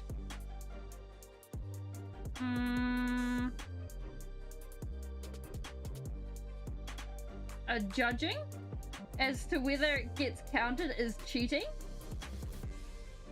Like, do we count? No, I do not.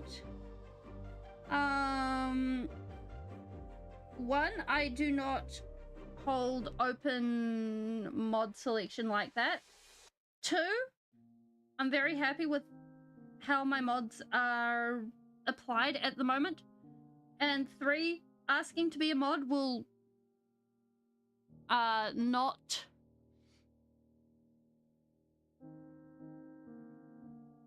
Fulgrim said it diddly that is no that's gross. Anywho, anyways, mods.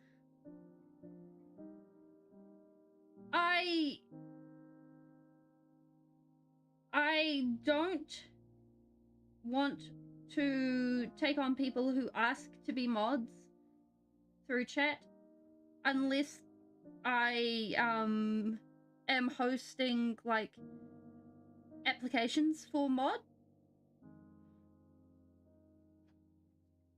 Like how do you why? Oh my gosh, that's just gross. My brain is still stuck on that. Why can't? Because for me, it's kind of important to have a rapport with my mods and have a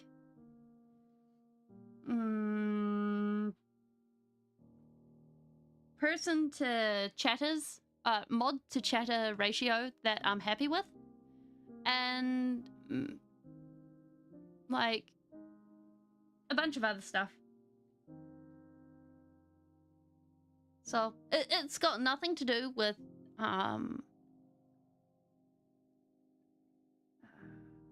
the people as people. Just that in part, at the moment I don't need mods, and two, it's not how I go about things.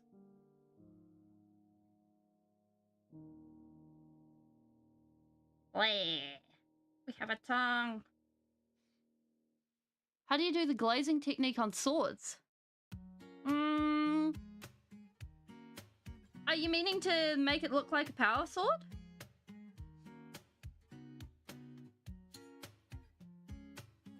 And making it all crackly?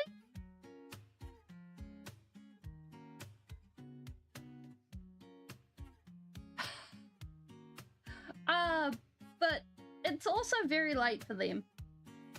And while I know that it would be nice to have mods all the time, I think we're at a side that 2 mods are well and truly enough. Do we have a fellow who could get something glazed?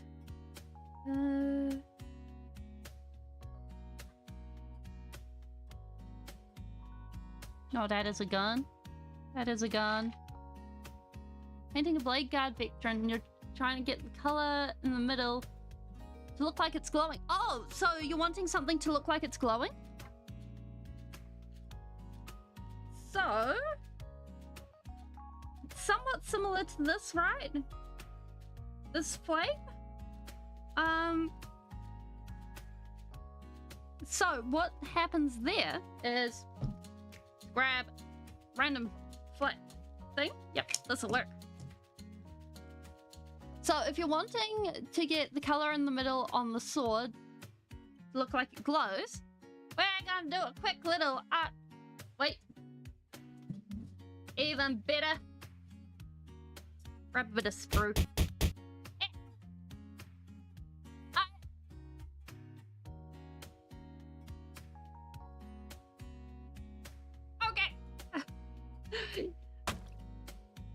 What? I didn't need a pie on top of everything else. Alright. We're gonna be cheeky. We're gonna use this. We're gonna turn it into a glowy thing. Bam. We're gonna sidetrack. Okay. Because there's nothing on here that I'd want to glow. So, we're gonna use this. Because I have no immediate models that I'd be interested in making glow, so... Alright. Oh my gosh. Don't mind me, I'm just chucking paints all across the room. So, first off... personal preference of undercoating in black, because this way, I do not need that much paint. This way, I'm not going to need to go ahead and do much in the way of darkening colors, because when it comes to making things glow, it's a matter of building up the brightness. At least for me, I made that too wet.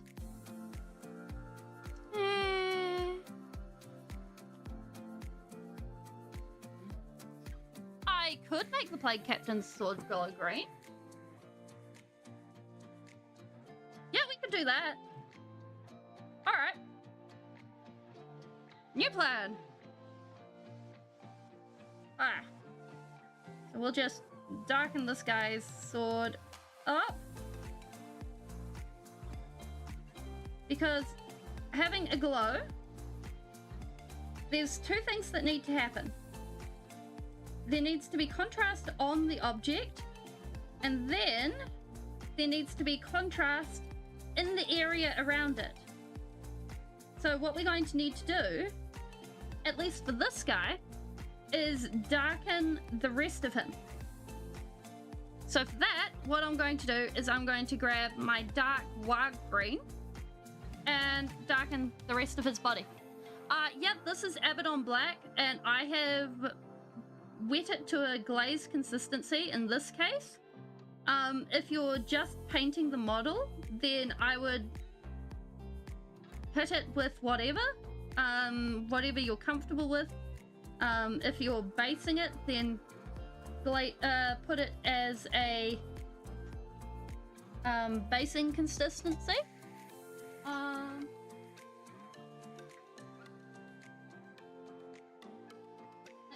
Some warg green, and I'm actually going to mix some warg green and some cultist purple from this place, Army Painter, to get the shading I want on the rest of the sky. No, it's all good. Like, I have no issue with people asking once about mod, but if people ask multiple times, then I will remember this. Yeah. No, it is totally okay. Basically the idea is to make it a dark color. So, I would say grab the darkest color you can. Whether that's a Cantor blue or whatever. You know, just a dark color. Whether it's blue, green, or red. Lead Belcher? Yeah, you can have a shine. Shine is fun. Because the thing is, your first mini won't be perfect. It never is. Like this. So first off, before I show you this, my painting, I came from painting canvases. I understand how paints work. I understand how to use paints on a brush. And this was supposed to be a really bright, vibrant bug, okay? This is my bug. So, none of this was how it was intended. So, it's okay. Good luck, AC. Yeah. Nagaroth Night. Oh, fun. Oh, it's a paint. Oh. I will say I don't remember the names of paints most of the time because I'm like, oh yeah, it's a gray green. It's this green. Because for me, knowing the name of the paint isn't so important. It's only when I'm talking to you guys that I'm like, it's a warg green. Because like communicating the color to you guys, that's important.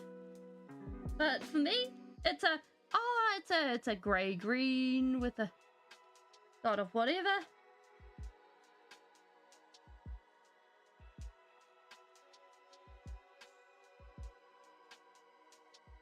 Like, to me, that's important.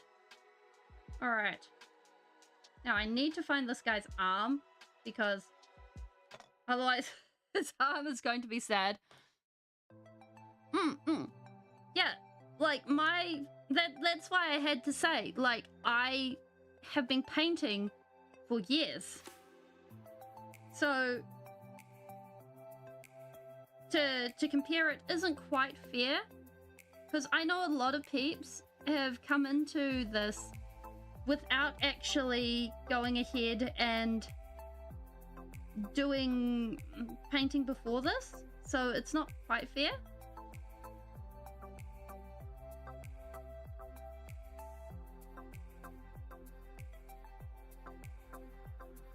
Okay, we're gonna do a bit of this to him. Then I'm not so fond of how thick I've put this on, so I'm just gonna grab a wet brush and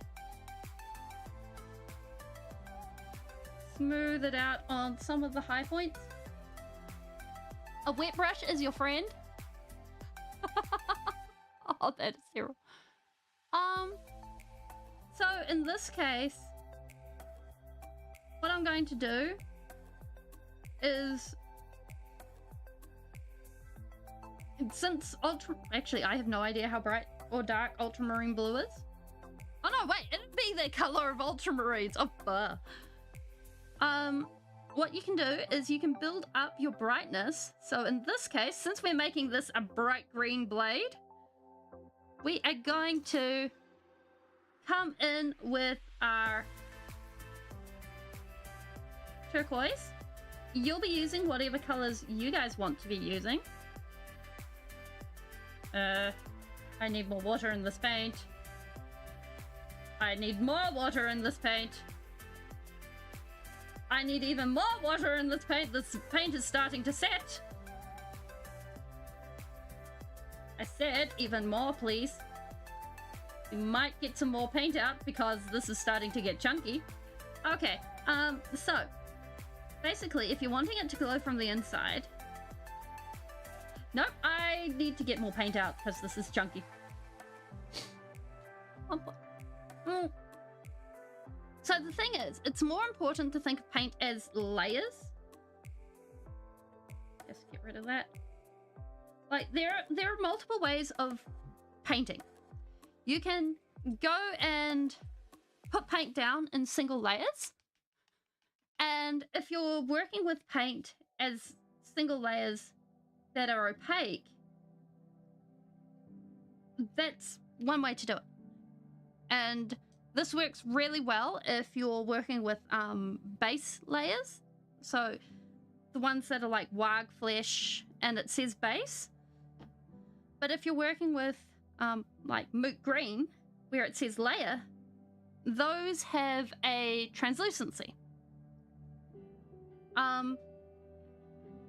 So in this case, I'm going to be using 3 colors to build this up. I'm going to be using what is this called?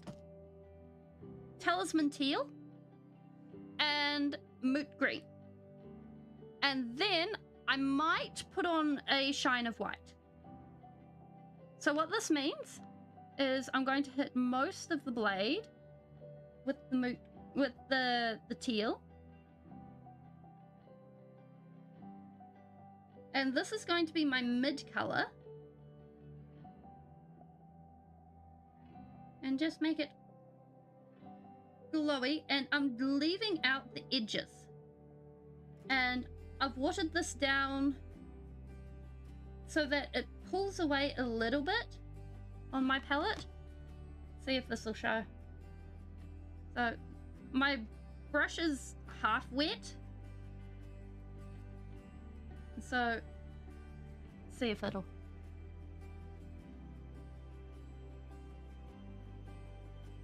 Like that. And for me personally, I prefer to come through and wet just a little bit of my paint at a time. And I'm going to get most of the sword with this. And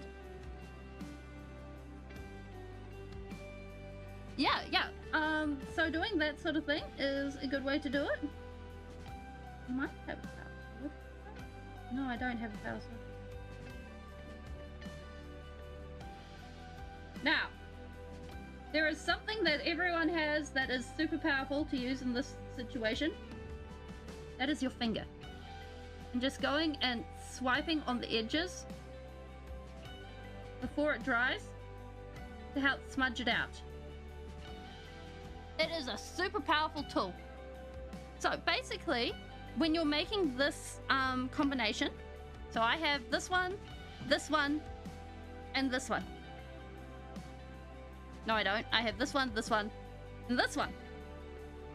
So basically, you want a dark, a medium, and a light. And that's how you get your glow. You might end up going ahead and also putting in a shine, which will be your white. You could go ahead and make it like a tinted white into another color, but that's how you end up getting the shine. So this is your base, and then you work up to bright. Bam! Colors! So it doesn't look like much right now, but that's okay. And again, it's also okay to step back and be like, I'm not super comfortable with how it's looking. And like, for me, I don't like this area here, so I'm going to come back with some of the super watery black. And put a little bit here. Which tap with my finger. Give it another splash. And that will dry down a bit and look much better. And I'm only going to do one side of this today because I want to go back to bugs. All right. So then, is this dried? That is in fact dried. I'll grab a little bit more of that. Bam. And this is going to be the part, this we're going to put more towards where we want it to glow.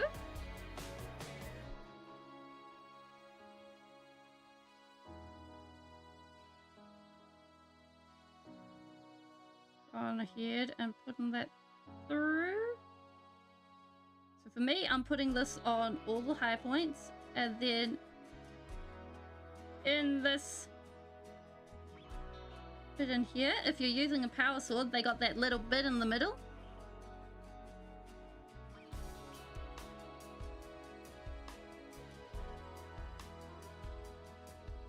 Bam.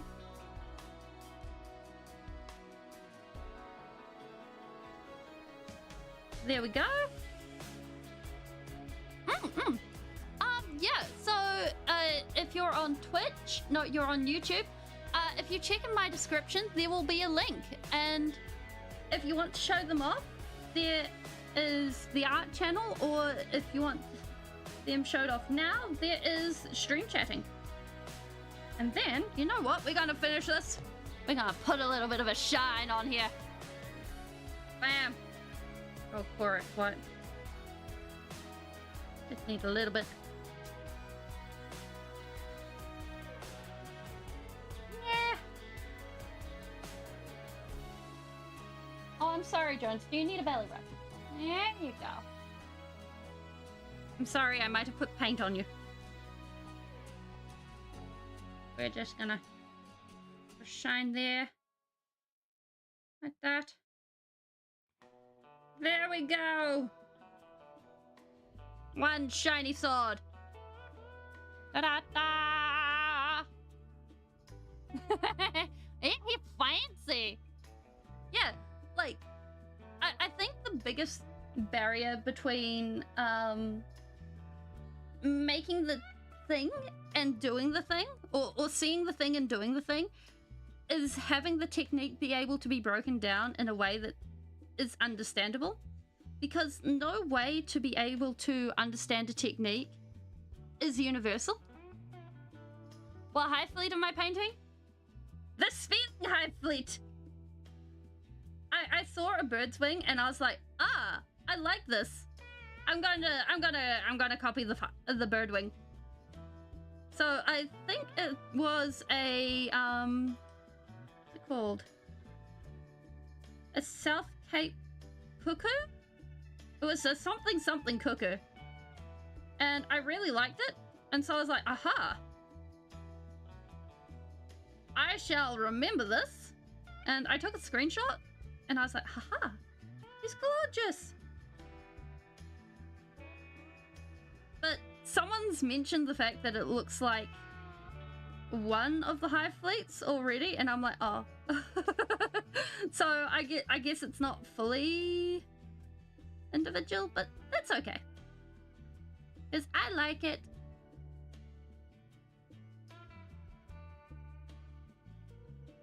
And the reason why I'm putting down the white beforehand is so that the teal will be able to stick to it.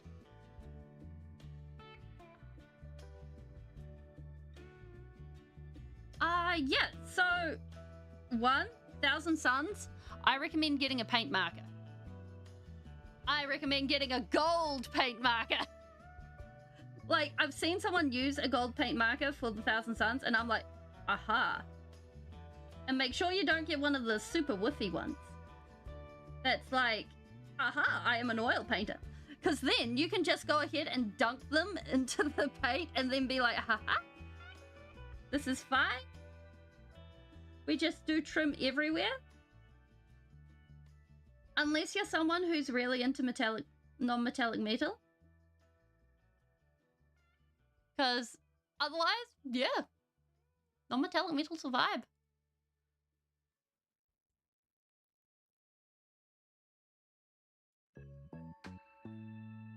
I'm like, it's cool. As for dry brushing, what you do, well, take our thing. So you can either do this on the back of your hand and be like, this is about how much paint I want on my brush, and you just go ahead and you scrumble it along.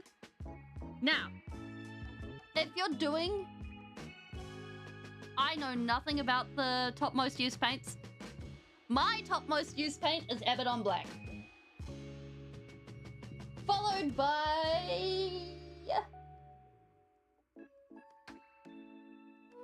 I think it's Lich. Xanathar Blue.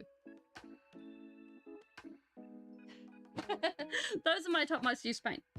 So, if you're doing dry brushing, you want a brush that's tip is terrible. That is my recommendation. Because if you have a tip that is already terrible, you're not going to be worrying about going like this to it. Because this is what you're going to need to be doing. And you're going to want to scrumble the ever-living daylights out of it. Because you're taking the tiniest bit of paint, like literally that much. Come here, model. Like, it's just that much. Like, it's not much. And you just... And you can do this with whatever, whether it's a textured thing. You get it on the edge, and then you just do that. Except it's a lot better on a model because it'll catch all the high points, put it where you need it, and you do that over and over and over again. You'll end up with a textured palette or a the back of your hand or whatever. All sorts of dirty. That's okay, because that's where it's at.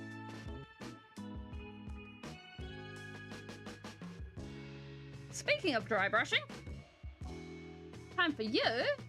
Now, what color did I put on your horn? Teal. Is this dry? You are not dry. Okay.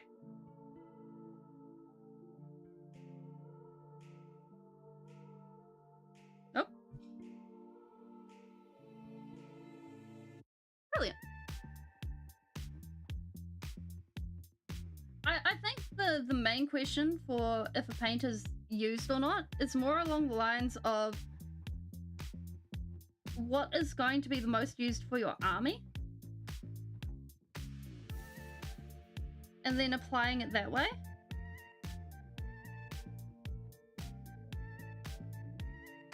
Because, like, for me, I don't do armies. I do, well, individual models.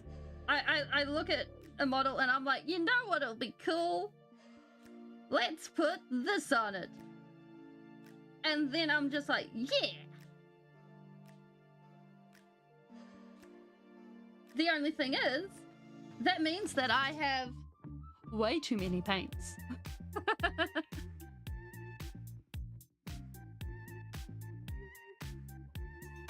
And, like, for me, that works. For other people, I imagine that would not be so good.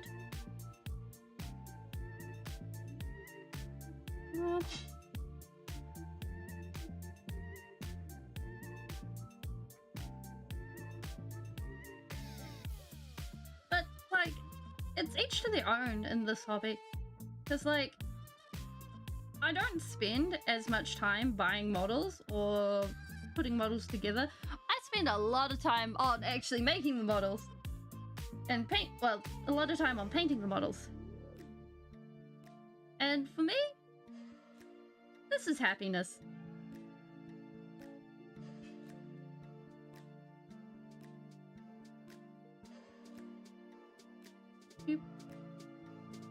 Yes. There we go. I'm like, I wouldn't have it either. Well, actually, I would have it another way. I would have it with cheaper models. Like, oh my word. My wallet cries every time I look at something.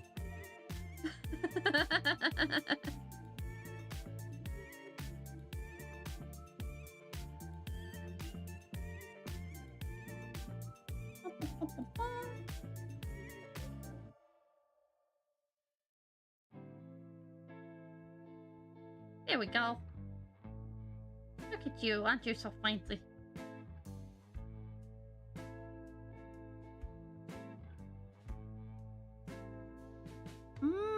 How are we gonna get in the inside there? Nom nom nom nom nom nom nom.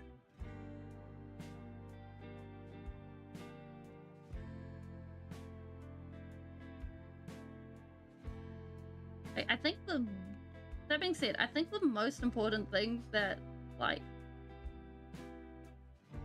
I tend towards trying to remember is, like,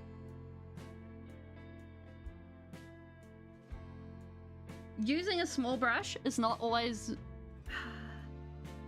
Like, using the biggest brush for what you can use is a good thing, because it gets things done.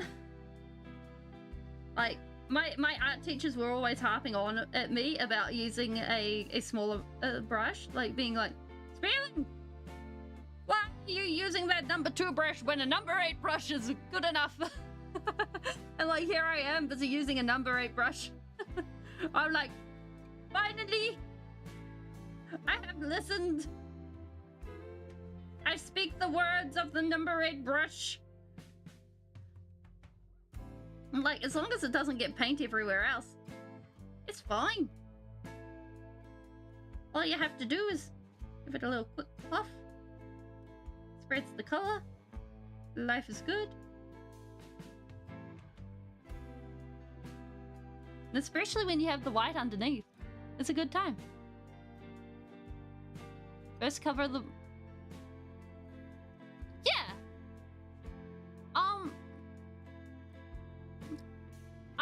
I think I would say the high points of the blade, or where you want the glow to come from, would be where I'd describe for the white, for Corax white, or whatever white you want to use. But yeah. Yellow jade has another name called butter quartz. I thought jade and quartz were 2 completely different types. I thought they weren't existing on the same Mohs hardness. What? That's crazy.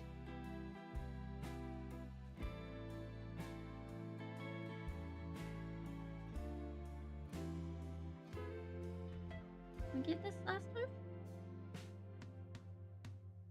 Then again, like... No ad warning? Oh.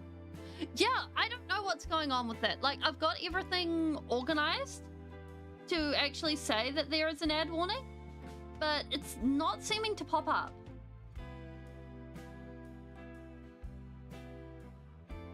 Like, it's a strange oddity.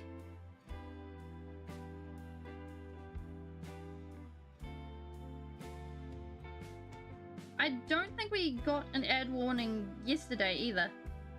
So whatever it is, I'm going to have to go and fix that. I'll probably check to see if there is any, what's it? Updates?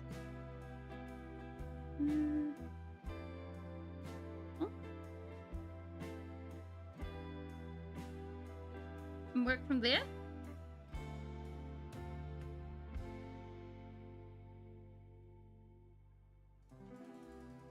Because I imagine with Twitch like to be a Richard.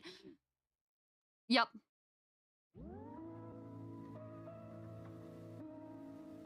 Like with the amount of ad blocker updates that we've been getting, I wouldn't be surprised if my programs have been getting the old one too, as it were, to try and get around them.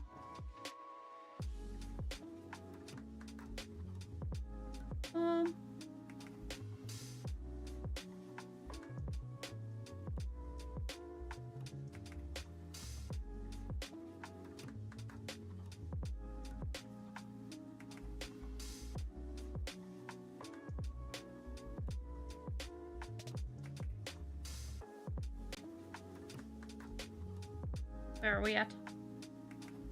Here.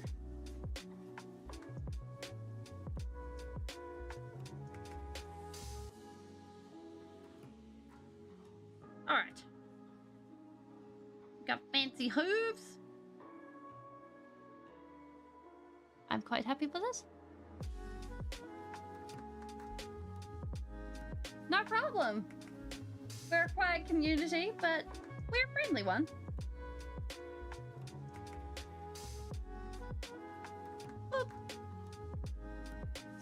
Alright, let's get that out of the way. Now, you, sir! I'm still at a loss as to what to do with my chest plate here. So both of these guys have nothing on the chest plate. And I'm like, I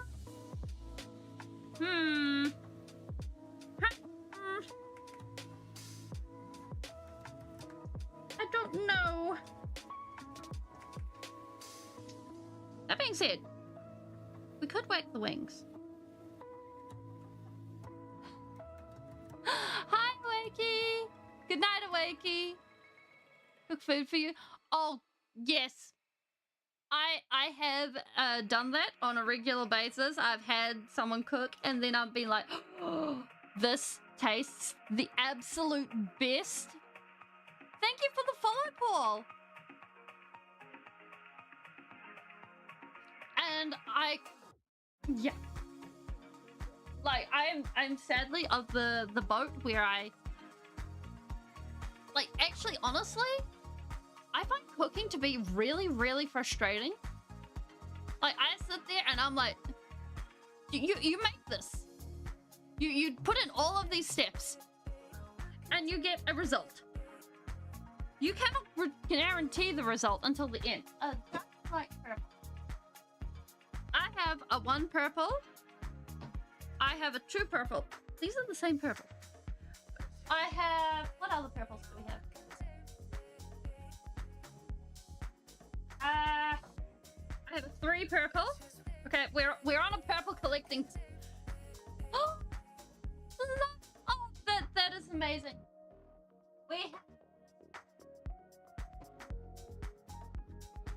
Maybe purple. Like, maybe. In one light, this could be purple. Or we could mix a bit of purple with corn. That sounds like heresy.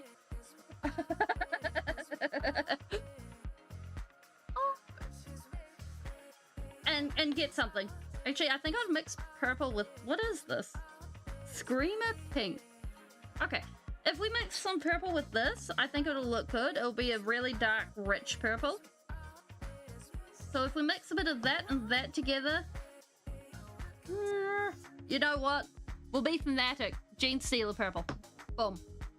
Mix some of those two together to make the purple, and then we'll come in mixing a little bit of that and that together to get the other purple. Bam!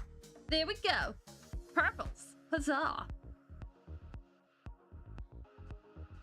Okay, I think what we'll do, like gradient? Possibly. But instead of that, what we'll do is we'll actually go ahead and we'll do it layered. We'll put this down first, and better idea, we won't do that. We're just going to hit it with a dry brush of pink on top, and that should do it. I have been pied!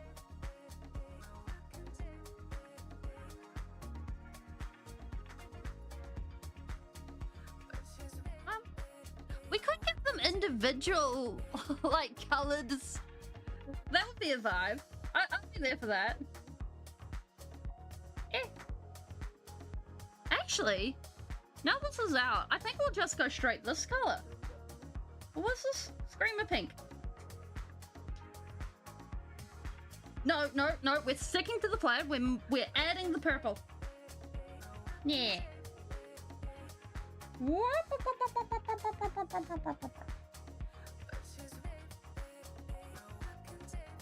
Yeah. There we go. What up? Oh. Did I watch Brickside re-explain Warhammer everything? I did not. To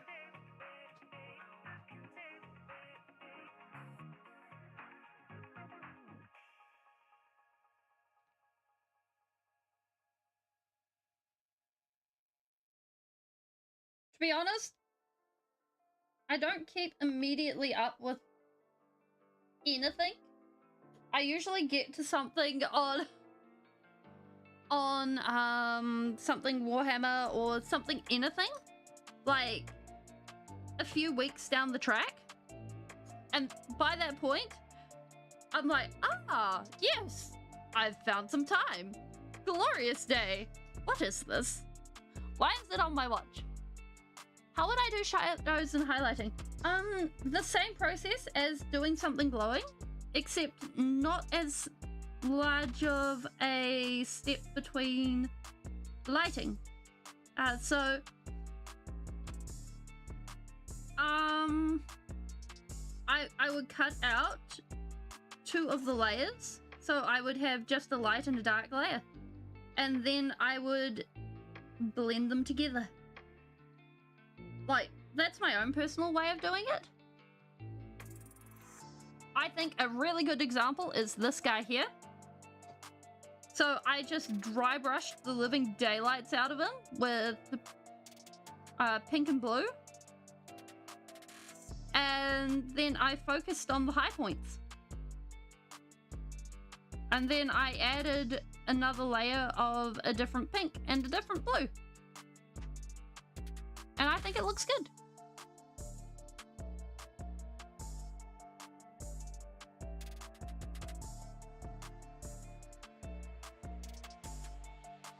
So we'll actually be doing some shading on this fella here.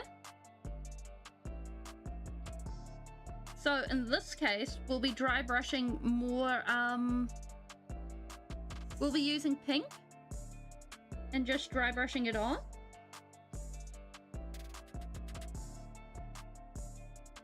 And it's not to create a fleshy shading, it's to create a more, not metallic,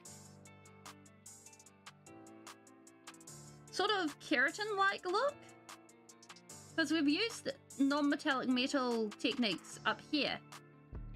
And then these are going to be more fleshy. But this is just casual. Basically.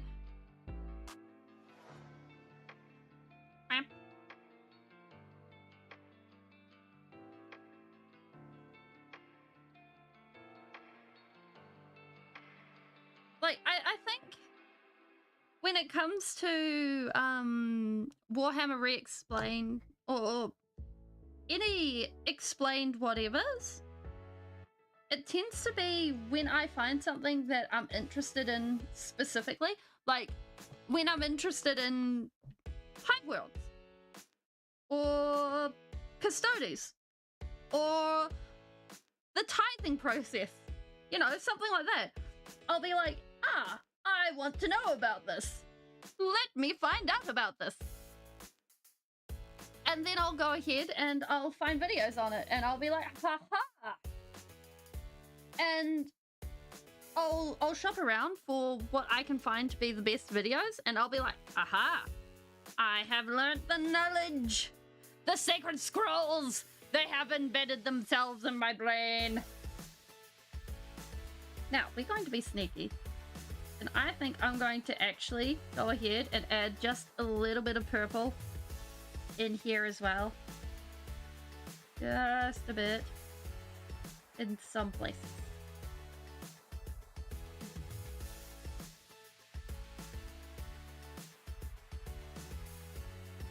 Before I add the pink.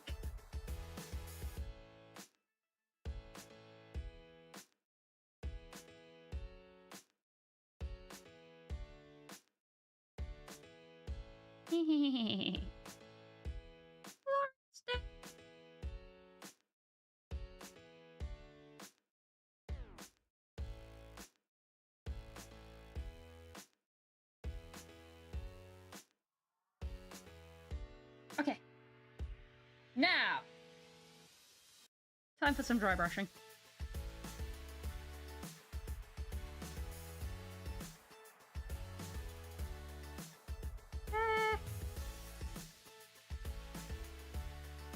Wait, this isn't dry. Chad Guardsman, not including the Rambo guys?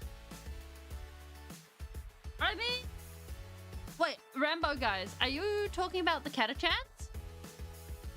Or are you talking about the Gaunt's Ghosts? Because honestly, Gaunt's Ghosts is a total vibe, not gonna lie. I've read a few books of theirs. Dirty Acadian. And like, oh, who was it? Like they're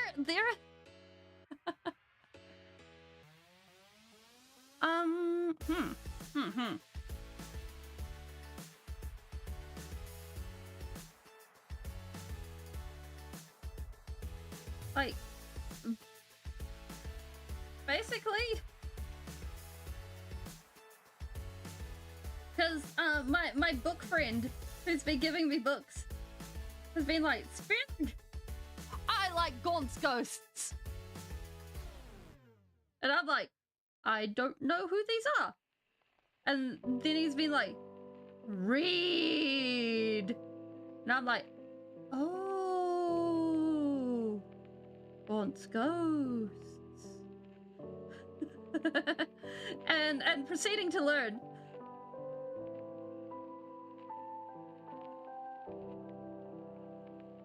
So it's been an interesting time. This Tyrannid feels very, very much like it is answering to a very specific power now. Yeah, well, the fact that they're just out here, the first and only,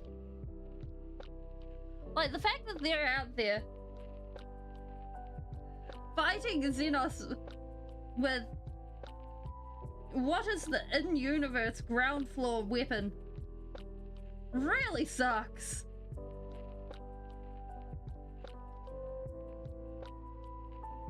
Like, you would have to be the absolute ballsiest person out there to be doing that. I'm gonna have to think on that, because here's the issue. I suck at names unless they're right in front of me. And then I'm just like, are you talking about the fella that went ahead and was casually sniping things? Or are you talking about the fella that was going ahead? Yeah, the fella that's going ahead and tricked a Chaos Dreadnought into a field of flora and fauna. This is not a Catachan, by the way. I have not read any books about Catachans. That tricked him into a field of flora, and the flora, he used the flora to kill a Chaos Dreadnought. Just putting it out there. Or, you know, the guardsman that went up against some space marines in test combat and actually won. You know, stuff like that. Like, oh, what was it? There was a the pilot who went ahead, like, I'm not sure if pilots and guardsmen are the same thing, but like the pilot that goes ahead and basically walks out of the other side of the battlefield after crashing, and it's like, excuse me.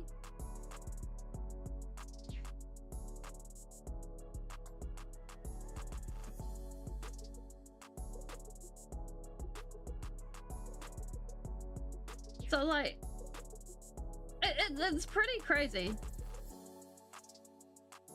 And, like, the fact that they still get up and they do things. Good night, Jade! And they're just like, yo! We're back to have really terrible rations again. And they're still more scared of the commissar than anything else.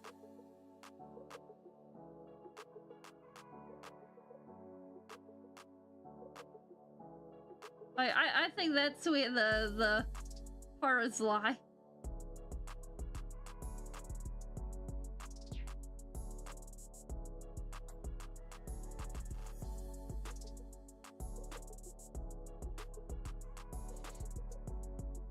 But then again, like, you know what sets the commissar off most of the time.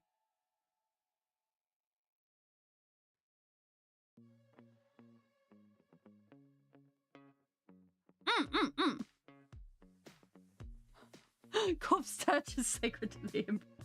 I have opinions about that. Of course I'm going to say bad rations. I mean, the fact that the human body won't always, like, they've proven that the human body won't always go ahead and digest human bits means that, yeah, you can't actually always give someone corpse starch because it's not actually guaranteed for them to actually be able to digest it. It's got something to do with the proteins. I mean, you'd hope that corn or something like that is a main food.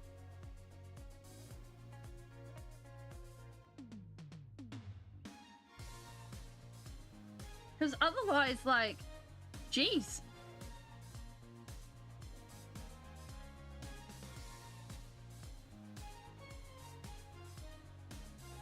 I mean, could you imagine, like, tomatoes a bajillion years in the future with 40k? Just like these giant watery things the size of like a watermelon. And like you go ahead and you cut it up and it has no taste. It's just like, congratulations. This thing tastes like nothing. It is just a watery icon of a fruit. Fare thee well. And may your taste buds cry. Like, that's where I see tomatoes ending up.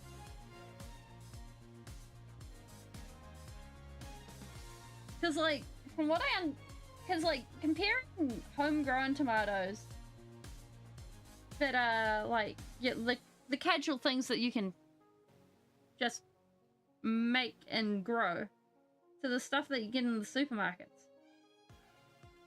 Like, the ones that you can buy, they always don't taste as good.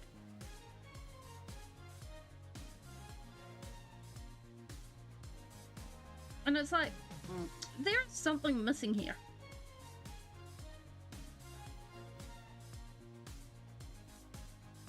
Whether it's like going ahead and what's the word? Getting the growing. Yeah, it must taste either nothing or terrible. I mean, as long as they don't go ahead and go the other way and have everything taste too much.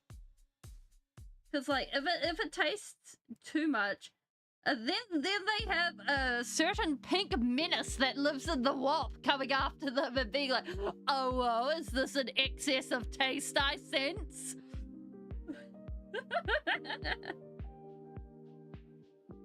Wait, does this mean that all the food in the Imperium is actually just completely bland? Deliberately?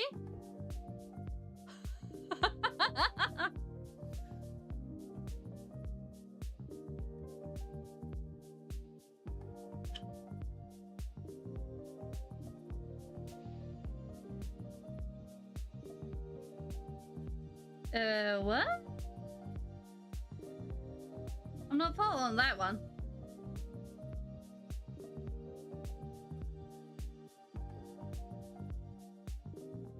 Oh.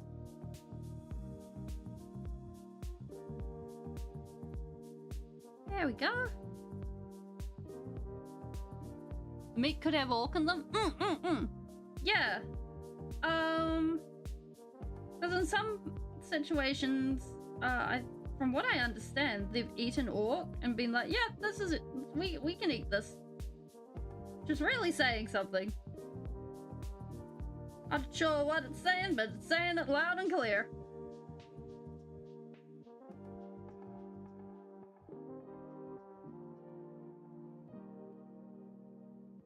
Okay, we have a shiny arm and body. And I am out of time. Me favorite orcs impression. Warg, me boys. Warg. Let's get crumbin'.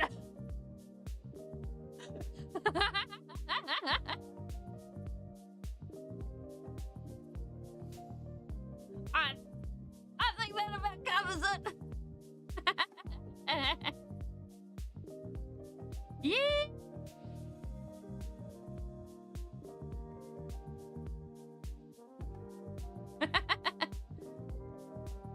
That sounds like a warg to me.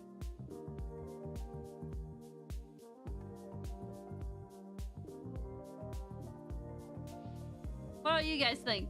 Does that sound like a warg? Did we hit it?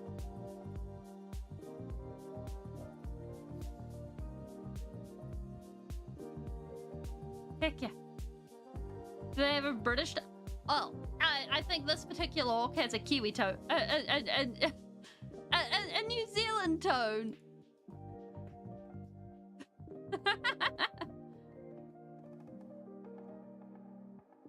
You know, shenanigans. All the fun.